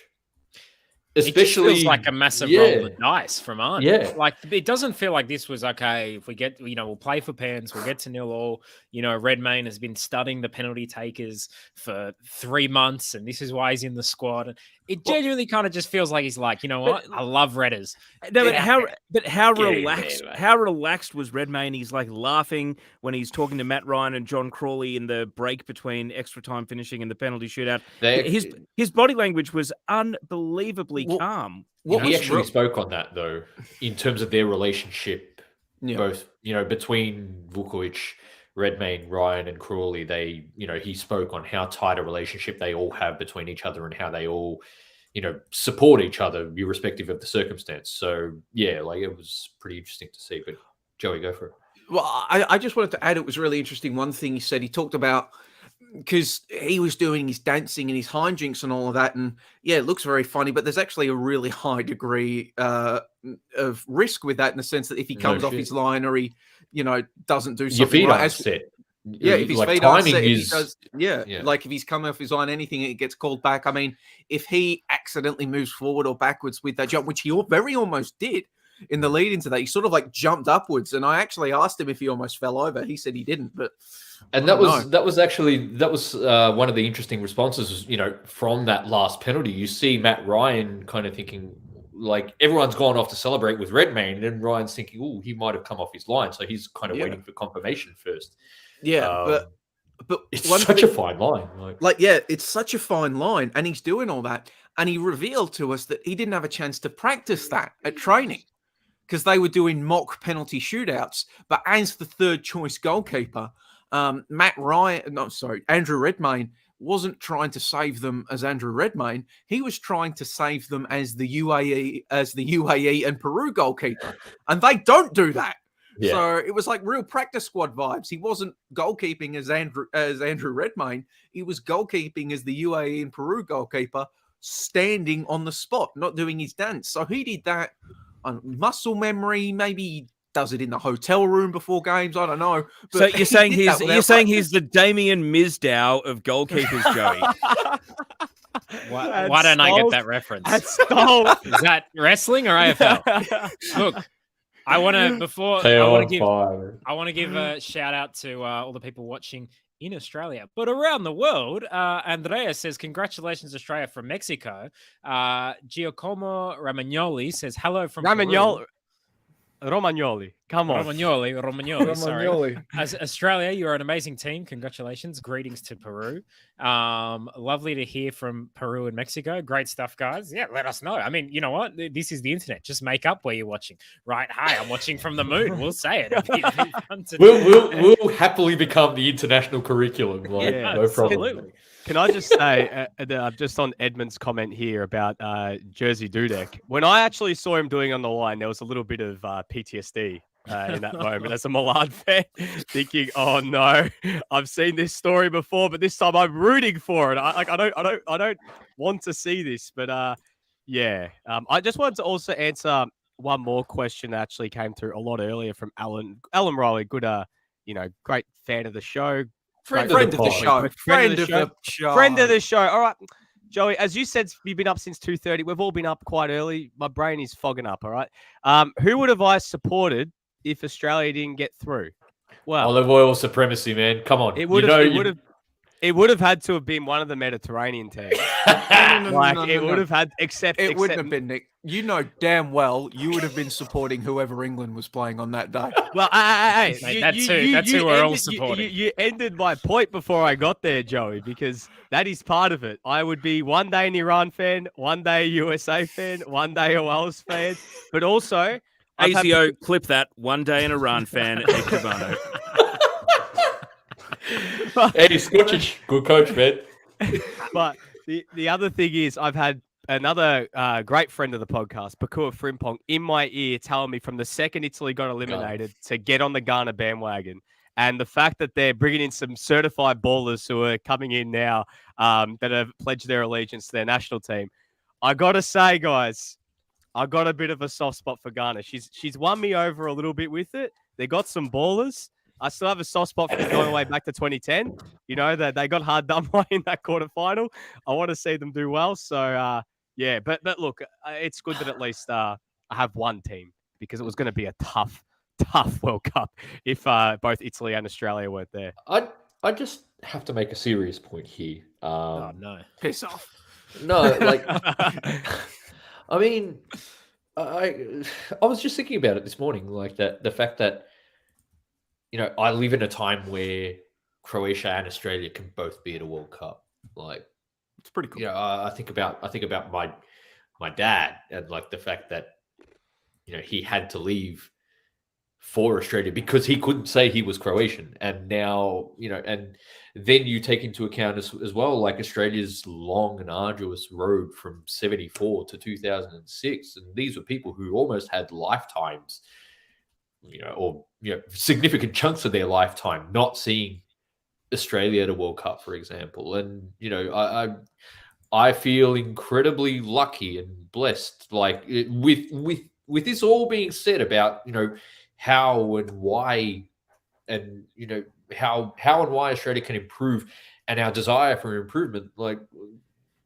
at the base of it all, I still feel incredibly lucky that we do have this possibility in that respect. So 1,000%, man. Think where we, like, when we, I think all of us kind of started watching football late 90s, early 2000s. Maybe Tao a little earlier. Nick a little later because he's so young. Man, it was brutal being an Australian football fan. The national team barely ever came back to Australia to play anyway. They were playing, you know, most of our games in London or whatever. We, you know, not really. We played a couple of games in Oceania and stuff like that. But I remember, you know, it was rare to see the national team. You know, I really didn't think kind of in 2001. In a big game specifically, in a game that really mattered. Yeah. I didn't think that we would get, you know, and oftentimes when they did come back to Australia, we didn't have our best players, and it always kind of felt like it didn't matter as much. And, you know, to go to 5 World Cups, I tell you who is absolutely cheering today, SBS advertisers, all right? Because let me tell you, they probably were thinking, oh, man, we're not going to make a World Cup. We're going to, you know. You tempted? Man, I got to tell you, they would have been cheering today. Hey, I want to shout out a few comments coming in. Direct message says he's watching from Chechnya. That's great to hear. 1969 CMP says watching from Burkina Faso. Jack Pantelios says Hello from It's the edge of civilization anyway, so I believe it's pronounced Adelaide. Adelaide. Call up Lucy and get some help on that pronunciation next time. She's got some thoughts. Hey, I want to say Ignacio says, I must say I didn't expect this Australia get this far. We didn't expect it, Ignacio. It's all good. No, I think it's been you really shut thousands of mouths, including ours. Sorry about that English dude. Look, I'm learning. You're doing well. I think you saw Nick Stoll something about teeth in our mouths earlier. You saw some commentary coming out about Mr. that. Chip. Mr. Chip. Yeah, go on. Can I just say, when I saw that comment saying sorry about that English dude, I thought he was talking about Joey when I first read it. Yes,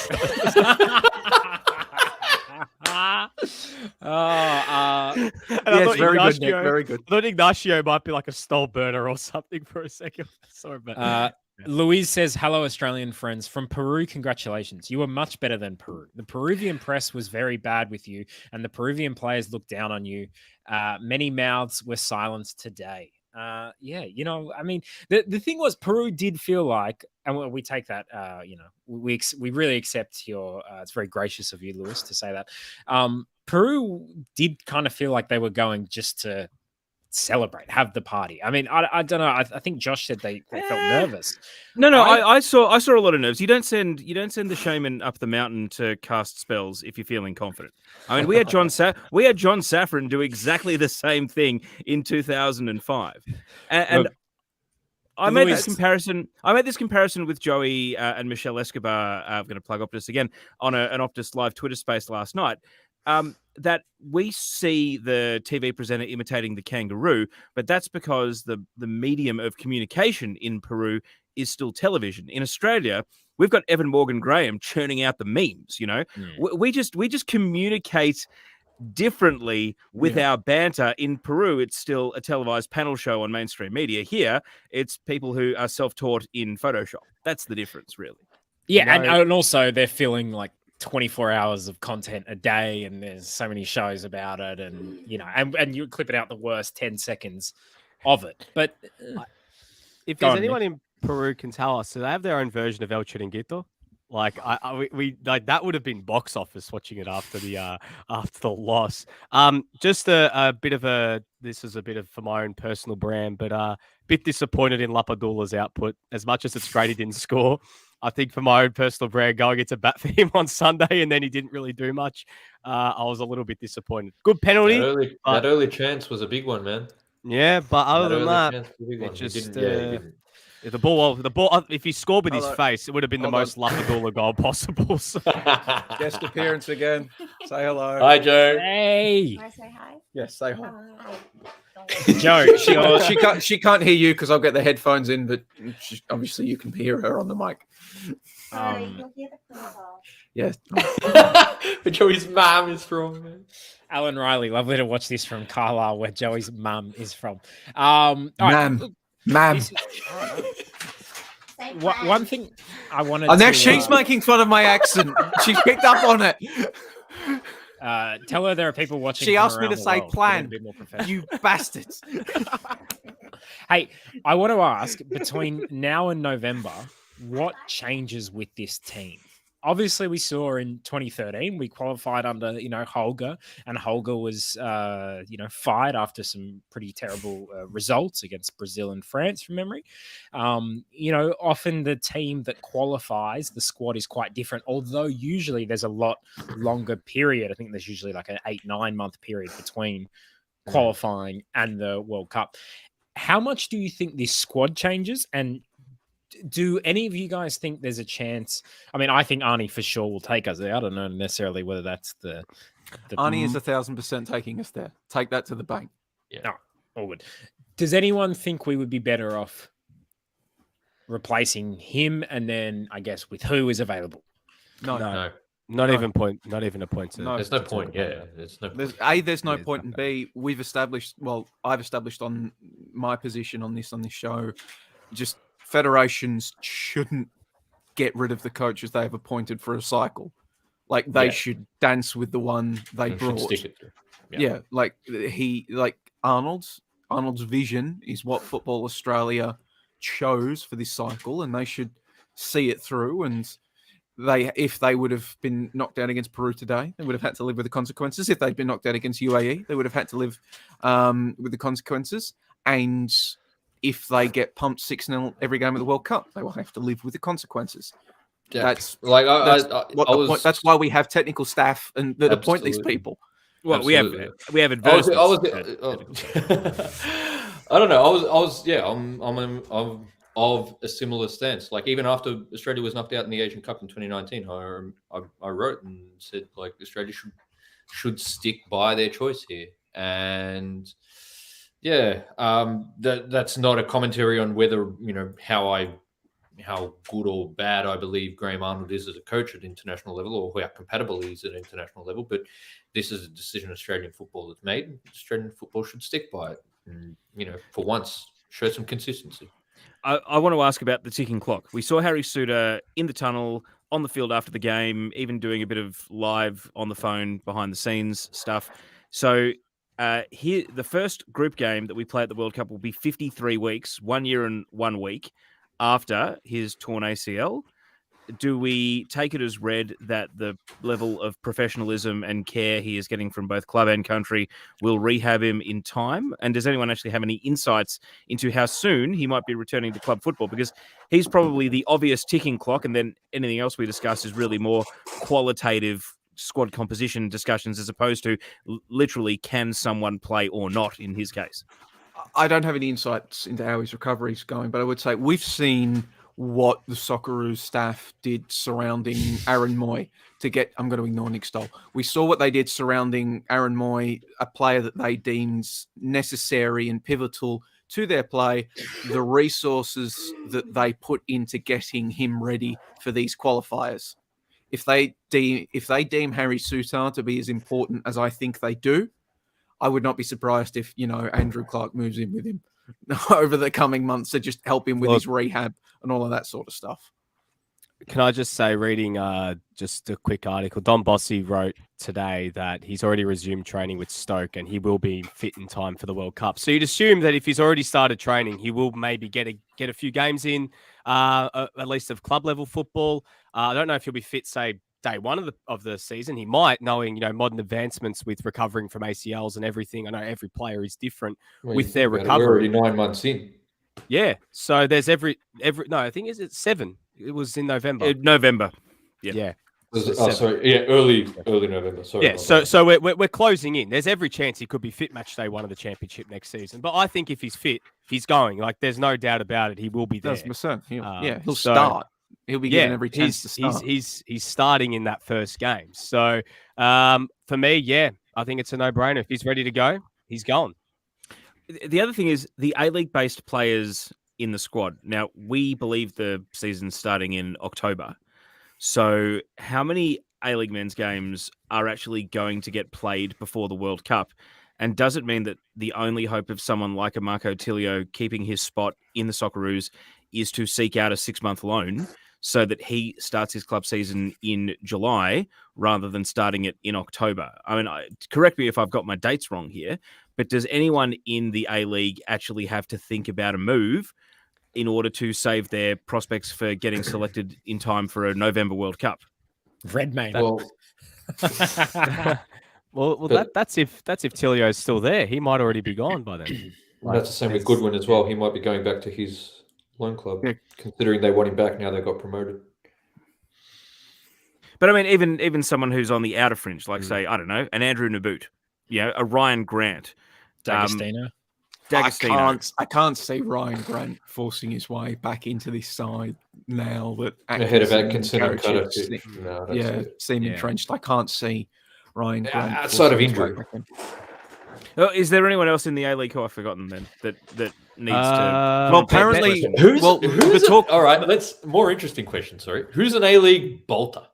Well, to tell you what, he was very close. Apparently, this time, Lockie Wales. Mm-hmm. He was very close. Yeah. He was very close to this one. When does the squad? I'm just telling you what announced? The scuttlebutt is, aren't I? I understand. When is the squad getting announced?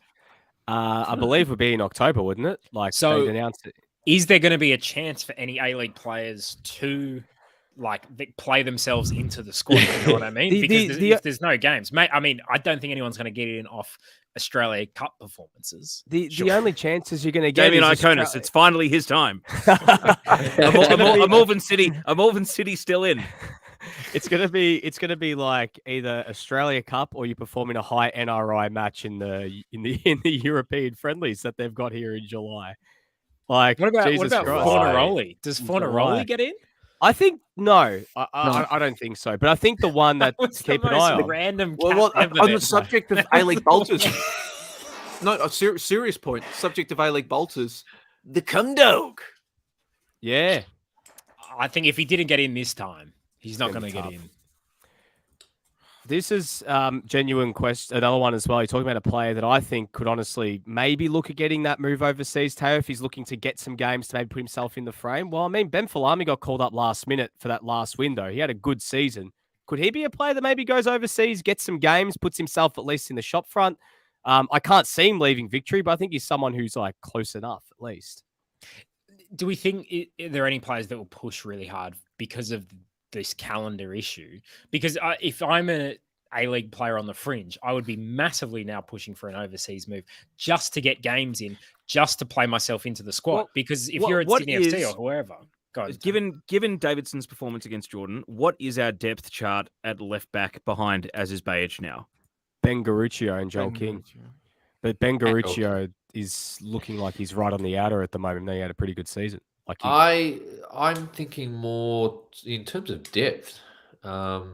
If there's anywhere where, like, realistically, where there could be, let's say, a significant change, it's the centre back stocks aside from Suter. So that does bring in, let's say, if you're thinking about bolters, for example, that's bringing a J. Rich Bagloo into account. My boy. Even a Philip Chunchut into account, for example. What about another potentially dual citizen centre back? Oh, Fiji in Australia. Alessandro Circati. Cap Circati. Hey, Circati's playing, all right? But yeah, like, look, I think if there's anywhere, realistically, where there could be, an upheaval in terms of stocks, I reckon it's at centre back. Because to be honest, I think this window is, even the last window where we've had, the likes of Jeremy Stenson's playing at centre back as well. Like, I'd be intrigued to see how this develops. Ante, you've been watching the Australian under-23 team in their tournament. Edmund asked, how many of the current squad may be picked for Qatar? Is there anyone... Under 2.5. I mean, you speak of people pushing. I mean, will there be a push for Qual? Given how, but the thing is, Qual at least is going to have. He's going to have a couple of extra months of club football that Cummings and D'Agostino won't. And Taggart's going to go back to the J League, but the J League also. When does the J League season end? November. That's a pretty. That will run perfectly for Taggart to get his fitness back. Yeah, but I mean, Qual needs to play first team football. I don't think we're going to pick him if he's not, especially given some of the hierarchical issues that have cropped up with regards to the politics of Tilio's selection. Super sub for club, super sub for country. So. Interesting question raised by Jesse Jenkinson. Does Aaron Moy need to look for a new club just to get some game time? Well, this was going. This is a Tim Cahill scenario, legit. This is, but it's also one of the things that I want to bring up. Ostensibly, in the months ahead, Dennis Genre is going to start playing league in the Uber Eats. Uber Eats Liga. Like we'll get Getty Image. The Getty Image database will be populated with images of Dennis Genre marking Lionel Messi. Well, Joey, does it? No, but that's the thing. What if the Uber Eats doesn't fixture PSG to play Toulouse before the World Cup break? Marseille, Payet, that's enough. Nah, bro. Imagine, you know how gargantuan that photo of Genre and Mayet is going to be? That's like, that's as big as Ronaldo and Benzema in the race at Bayern at Allianz Stadium, or Iniesta getting marked by 5-6 Italian players. Like the stature of this photo will be massive. Just Can't wait for Jandre to use Reese, man. I got a genuine question for you guys. We're talking about, A-League players that could play for the Socceroos and the minutes sort of situation. In this current squad, how many of those players do you think will be like exempt from not playing, say, too much football in the early stages, but are like nailed in? Because the three that I can see that will probably get selected without, say, playing a huge body of work before that season are probably Andrew Redmayne as a backup goalkeeper, Jamie McLaren, and Matthew Leckie. Fair enough? Like, as the three that will probably go if, because let's be real, right? Like, if they're available, they're probably going to go. I mean, Redmayne is probably going to go as a backup. Leckie is he was the former captain. He's been starting every game, and Jamie McLaren is ostensibly Australia's backup. If not, they're starting number 9. It depends on the game. Well, just Arnie has proven that he has his people that he likes, and he picks them kind of consistently. So that says to me he'll stay with what he knows rather than saying, "Oh, you haven't played enough, so you're out." Like, which player has he told you're not playing enough, so you're out of this team? I mean, another question is someone like Mas Luongo a chance to come back? No. No? Why? I hope so. What over the past 4 years, irrespective of injury and, in terms of what's form at club level, what evidence there is to suggest that there'll be a significant change in tact or approach with respect to Luongo? That just going off the body of evidence, I just find that unlikely. Another bolter that however lamentable that is. And look, let us know in the comments who you think should be in the squad. Torres says, I'm told that Oliver Bozanic is going great guns in the Era 51 Premier League. So, that is fantastic news. I'm surprised that, anyone's actually spotted him, but, congratulations to Bozanic. Nick, there was a question for you that came in. Joey, I know you have to go. Do you have to go right now? Do you want to say anything before you leave? Go Socceroos. Well said. Debano, question for you. Legitimate question for Nick. Sassuolo are reportedly interested in Christian Volpato as part of the Roma swap deal for Davide Fratelli. Fratelli is Peter Drury called him. Fratelli. Fratelli Fresh, terrible restaurant. Should Volpato play more consistently? Is he a #bolter? But does he want to be a bolter? Like, does he want to play for Australia? He might want to try his luck with Italy. That's the question we need to keep asking. Like, who cares? Stoll. But Stoll, he's actually got to think, because he's come out in the record and said he wants to play for Italy. So if he wants to play for Italy now, then let him play for Italy. But on that move for him, personally, that is a freaking awesome move for him if he goes to Sassuolo. If you're going to get minutes as a youngster, you're going to get the best sort of, environment to develop. It would be amazing for him to go to Sassuolo because there's actually scope for him to play because they're doing a big clean out of Scamacca, Raspadori, Berardi, Traore. They're all out the door. So that's going to open up potential opportunities for him, whether he's as a starter or as a backup. So honestly, if that deal comes through and he goes to Sassuolo and he starts playing, and look, if he turns around, he plays well for a couple months for Sassuolo, and he says, I want to play for Australia, and he changes his mind, and they dangle the carrot, and he says he wants to play for Australia. I have said time and time again, if the kid is playing and he's playing well, and he wants to play for Australia, then cap him. But if he's not playing, then it's like anyone. We talk about A-League players not playing. It's the same. You can't set different, parameters for different players based on that. So, look, it'd be a good move for him. If he gets the move and he starts playing and he says, yep, I want to just take my punt and just play for Australia at this World Cup, sure, why not? But I think right now as well, there's one thing to remember is I just can't see this squad changing too much.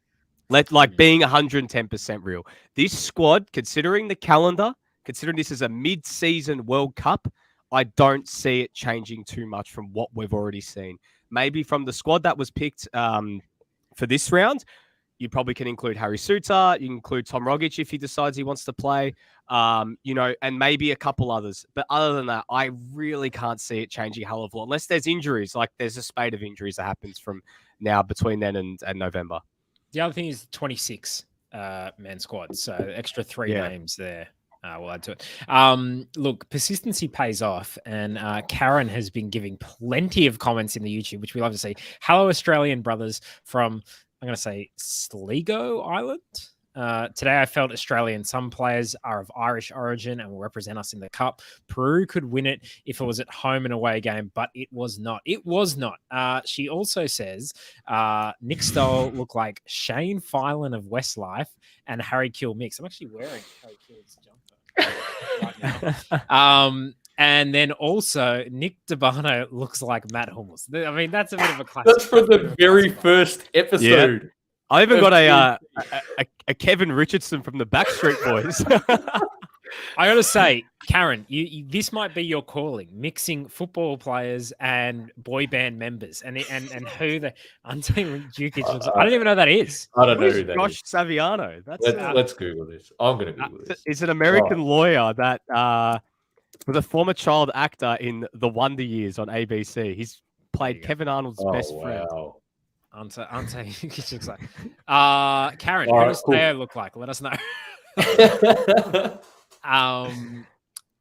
Stephen, you don't know what a point of contention that's been actually in the last week. Actually, 2 of you in this chat, and DeBano knows. Anyway, I don't know. What was it? Stephen Sorry, Gunnar I says zoned out.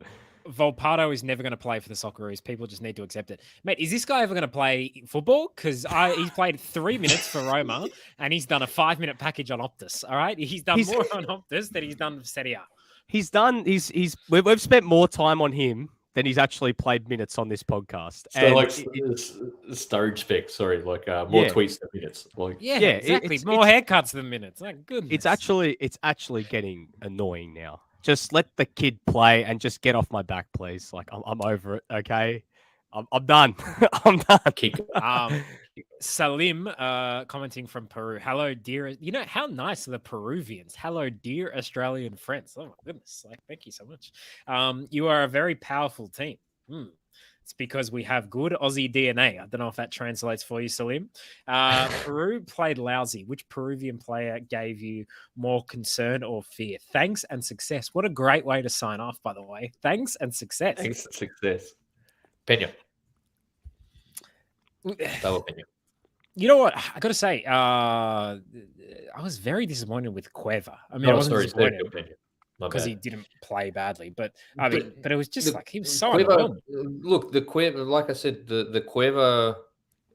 Talked about this on Sunday night. Like, Yotun incorporates Cueva, the positions in which Cueva can receive the ball. A lot of times, Cueva received the ball this morning. A lot of it's in isolation, and so that's why they went down Sergio Pena's side predominantly.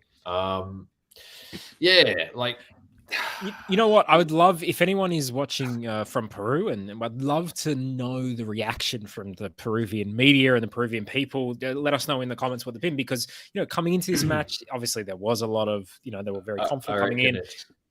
OMG, Peruvian football has died tonight. Imagine the SEN version of Peru tonight and the talkback on their version of overnights. Like no, their version of Finey's final siren in Peru. Yeah. All right. Look, I'm just gonna say, all the Peruvians listening have no idea what SEN is and all these references. No, brought to you by Tobin Brothers Funerals. Dear Peruvian friends, let us know what the reaction is, because Gareca, we praised him. He's a bit of a hero for Peruvian football. All he's achieved, getting him to the last World Cup, how well he's done. And from the little tweets that I saw, there was a lot of we stand with him in good and bad times. But it would be interesting to see how is this being received over there. But that's because honestly, like I said, they didn't play badly. They were lower than, let's say, relative expectations and relative standards, but I don't think they necessarily played Nikos Stoll. All right. So, just for podcast listeners, Lockie Flanagan has said, "Good to see Nikos Stoller, distant relative cousin of Carlos Soler, replying to Peruvian people in Spanish on Twitter this morning." That was Mr. Chip. You know what? I gotta love Stoll is you're just like Galma. Look, basically what he said was that the phrase he used, which actually was a very funny phrase, is that God gives bread to people who don't have teeth, meaning that basically we're going to the World Cup and we don't deserve it because we don't celebrate it enough. But you know what? Shout out to, there wasn't a lot of fans, but shout out to any fans who were at Fed Square this morning because it would have been absolutely freezing 5 a.m. To go there. You know, it is good to see. Go to I apologize to Ante for my lack of ticker, not getting up to go to no ticker this morning. No ticker. Young boy was keen, but I was like, mate, I am rooted after spending the day at Queen's birthday, so I needed as much sleep as possible. I mean, also, I went to a live site once where Australia lost 4-0 in the opening game of the World Cup, and it was freezing, and it was one of the worst experiences of my life. So those live sites can be good or bad. Look, we've talked about the game. We talked about the squad. Let's talk about our opponents in the World Cup. 2 packs of arse. So, Ante, I don't know what your thoughts are going to be. France, Tunisia, Denmark. What a week for fired Ben Kalfala. He just became the most sought after pundit in all of Australian media. How is anyone confident of us winning a game, going through to the next round? Has anyone got that feeling within them? Not really. But you know what? This was the same thing coming into 2018. Like, these were teams that don't necessarily function in possession, but do we have enough to hit them on the counter? Like, that's, and you know what? Like, I've thankfully been able to watch France and Denmark over the past week and a half pretty extensively this week because they're both in Croatia's Nations League group. France are a very conventional team without that release of allowing Kylian Mbappe to go basically in transition. They even though Kante was unavailable, they played Chouameni, they played Kamara and Guendouzi in midfield. Like, they're all the same. Like, and so even this morning against Croatia, like, it's all just a U-shaped possession, just relying on getting the ball to Mbappe or Benzema. And I know it's all relative, but systemically, like, there are going to be, I guess, relative allowances to Australia defensively, but it's going to be hard. It's going to be very hard. To be honest, I probably only really give us maybe a chance against Tunisia, but looking at Tunisia's recent form, they haven't been an easy beat per se. But they weren't good. They weren't very good at the AFCON. No, but like, I don't know, man. Like, I think we should be aiming to beat Tunisia. We shouldn't be worried. Like, no disrespect to Tunisia, but that's a game that Australia should win if they've got aspirations of getting through. They basically have to win. They that need game. to win it. Yeah. I will say that, to be honest, I would actually be more confident of Australia jagging a point against France than I would be against Denmark, and it's because of Didier Deschamps, as you mentioned, being just a really bad coach, and I don't know. I just get this feel. It's like when you just have a hunch. Like, this is not based on anything. This is, I speak about just vibe. No logic, just vibes. It's just vibes. Like, there's this feeling that Australia will jag something, and it'll be a selection disaster from Deschamps. We'll see him come out for that first game. He'll play Rabiot left wing back again and drop Teo Hernandez. He'll start, he'll start Giroud and Griezmann and up top. He'll drop To be honest, that was the case in the first game. Specifically because he didn't play Giroud, in that first game, and had Griezmann playing with his back to goal, and that was the one thing Griezmann really isn't great at as a central striker. That was the game that France struggled in. They really struggled to break Australia down. They got lucky, but I remember us saying it on FNR, before the tournament started, France were going to get stronger as the tournament progressed because they weren't going to have the ball. They were going to struggle. And that group in 2018 is the lowest scoring group in 2018. Can I, if I can talk about pure intangibles rather than the on-field stuff. Are we 100% sure that France and Denmark aren't going to be having potential civil unrest protesting against their teams going to this World Cup in Qatar? Australia's made peace with it because we've played our qualifiers there already, and I'm sure that there will be a degree of discourse about how ethical is it to go and play at a World Cup in Qatar. But are we 100% sure that, a pretty progressive country like Denmark and a country with, known for social upheaval and protest when things are inadequate in France, won't have immense amounts of pressure on their own players in a negative sense about representing their nation at this World Cup? And my other question would be, relatively speaking, is the gap between France and Australia greater than the gap was between France and South Africa in 2010 when France imploded? And Deschamps been coach for a long time, defending champions as well.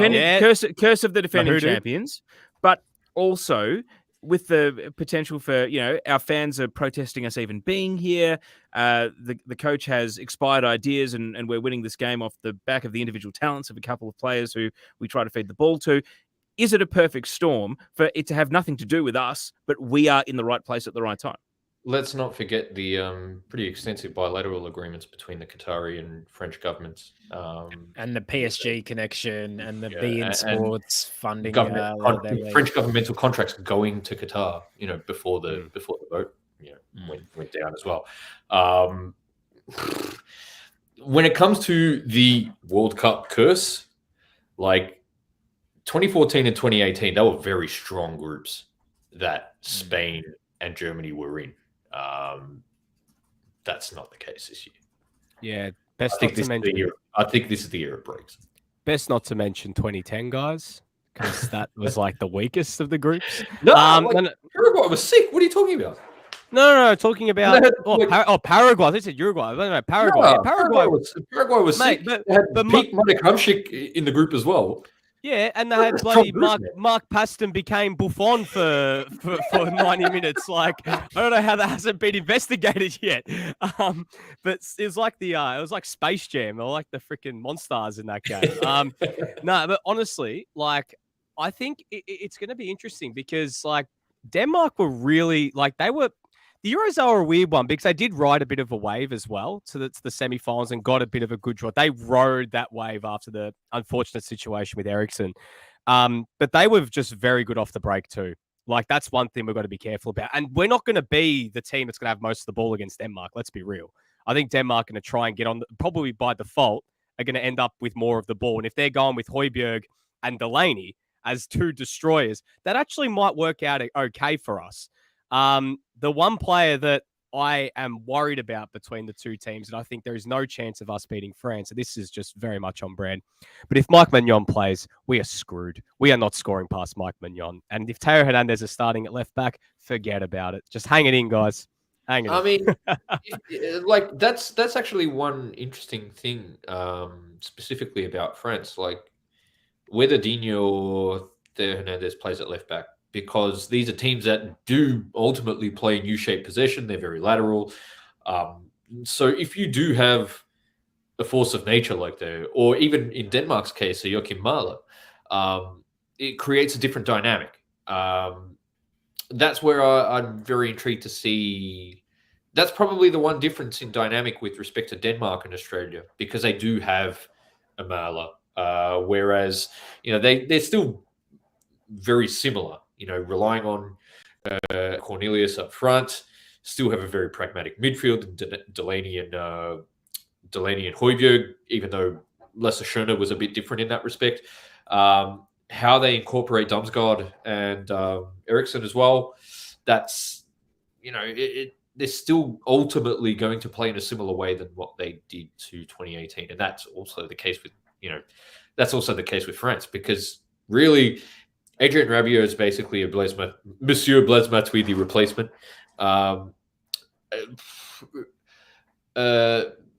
Who plays ahead of who goes in, like, who's in midfield out of, let's say, a Pogba, Kante, Camavinga, and a Tchouaméni. Camavinga is really the only one who's different. in that regard.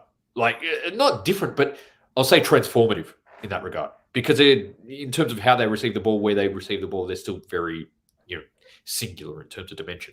And so it creates certain reliances on the likes of Griezmann, Mbappe, and, now Benzema. It's going to be similar. But you'll have minor differences in detail. Can I just say the one thing that we have to contest with this time? They've got a Benzema. They've got a Benzema. He worries me, man. He worries me. Nah, that midfield still dictates how France plays. Like, even watch them this morning against Croatia. Croatia were able to sit in a block and not even allow them to press whenever they had the ball. So whenever Croatia had the ball, because they're so unique in possession, like they can just slow France down and nullify their pressing like they did. It's true, but I'd say we're also unique in possession, but for a different reason. Nah, that's very simple. Anyway, but I ultimately I think for both teams, like the midfields dictate how they both play. So basically, as Banovac tweeted, you played like Luigi Dalneri's Udinese, and you were able to jag a win. Bro, nah, there were moments late in that game when we had when instead of you change a front three of Budimir Pasalic, who's playing on a wing, not good, and Josip Brekalo, who's not bad. You change that with Vlasic, Mayer, Kramaric, just movement around the ball, just poor. Like some of this, like there was a moment where I think it was like a minute and a half of possession against France, and Deschamps is begging his team to press, and they can't. They just simply can't because, Croatia, as the game went on, they were very practical in possession, and they were able to move France about and, nullify any attempt to press. Anyway, let's not go on about Croatia. Eventual frustrations with this team. Salim says Nick Stoll looked very similar than Shane Filer, West 5 Irish boyband. Man, what is with these insults? What is going on? Baturen says a very affectionate greeting from Peru. A very affectionate greeting. The Peruvian fans who were many were of no use. We were too confident. Never spit at the sky because it will fall on you. That's a great expression. Don't pee in the wind, guys. Don't pee in the wind. Exactly. But then he basically just tries to guess our ethnicity. Stoll, Irish or English Australian? Incorrect. I believe it is Greek Russian is what you're going for there. Debano, South Italian Australian, is that correct? Is your family from the South? No, Abruzzese, so middle of Italy, Greek, Maltese. There you go. Okay, Ante Jukic is gone for Croatian. Ante, is that correct?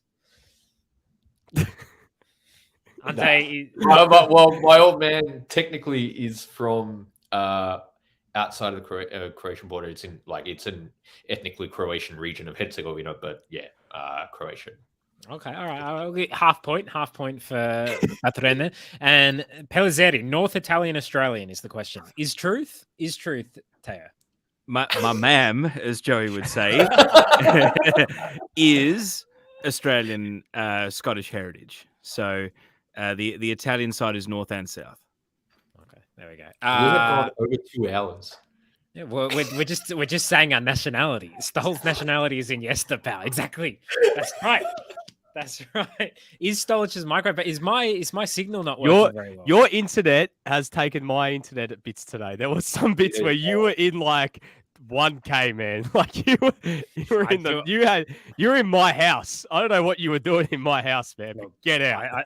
I do apologize. I do apologize to all the listeners. I'm currently at home with COVID. My girlfriend is working right next to me as I do this pod. I think we should try and wrap it up. We're in the third hour of Raw right now. In the third hour. Jesse Jenkinson says, like Brett Kirk, we are a pack of unique individuals. Vasilis says, lol, it's freaking 3 a.m. in Peru. So shout out to people who've stayed up in Peru to watch this. I hope it was worth it. Guys, final thoughts. Are you excited for the November World Cup, first World Cup that we'll ever have in summer in Australia? I believe we're playing, was it Tunisia on Saturday night at 9 p.m.? So that life is has that gone is on. the only thing I'm looking forward to at this point that has got me like really pumped. Is like 9 p.m. against Tunisia on a Saturday night in summer mate, as well. In Don't summer, forget. the Warm weather. city is going to be pumping, mate. And honestly, it's if we win, it's going to be a good night. I can say that for sure. I still don't know where I'm going to be, so I'll figure that one out. But yeah, I'm just more relieved that we've made the World Cup for Australian football. Teo, final thoughts?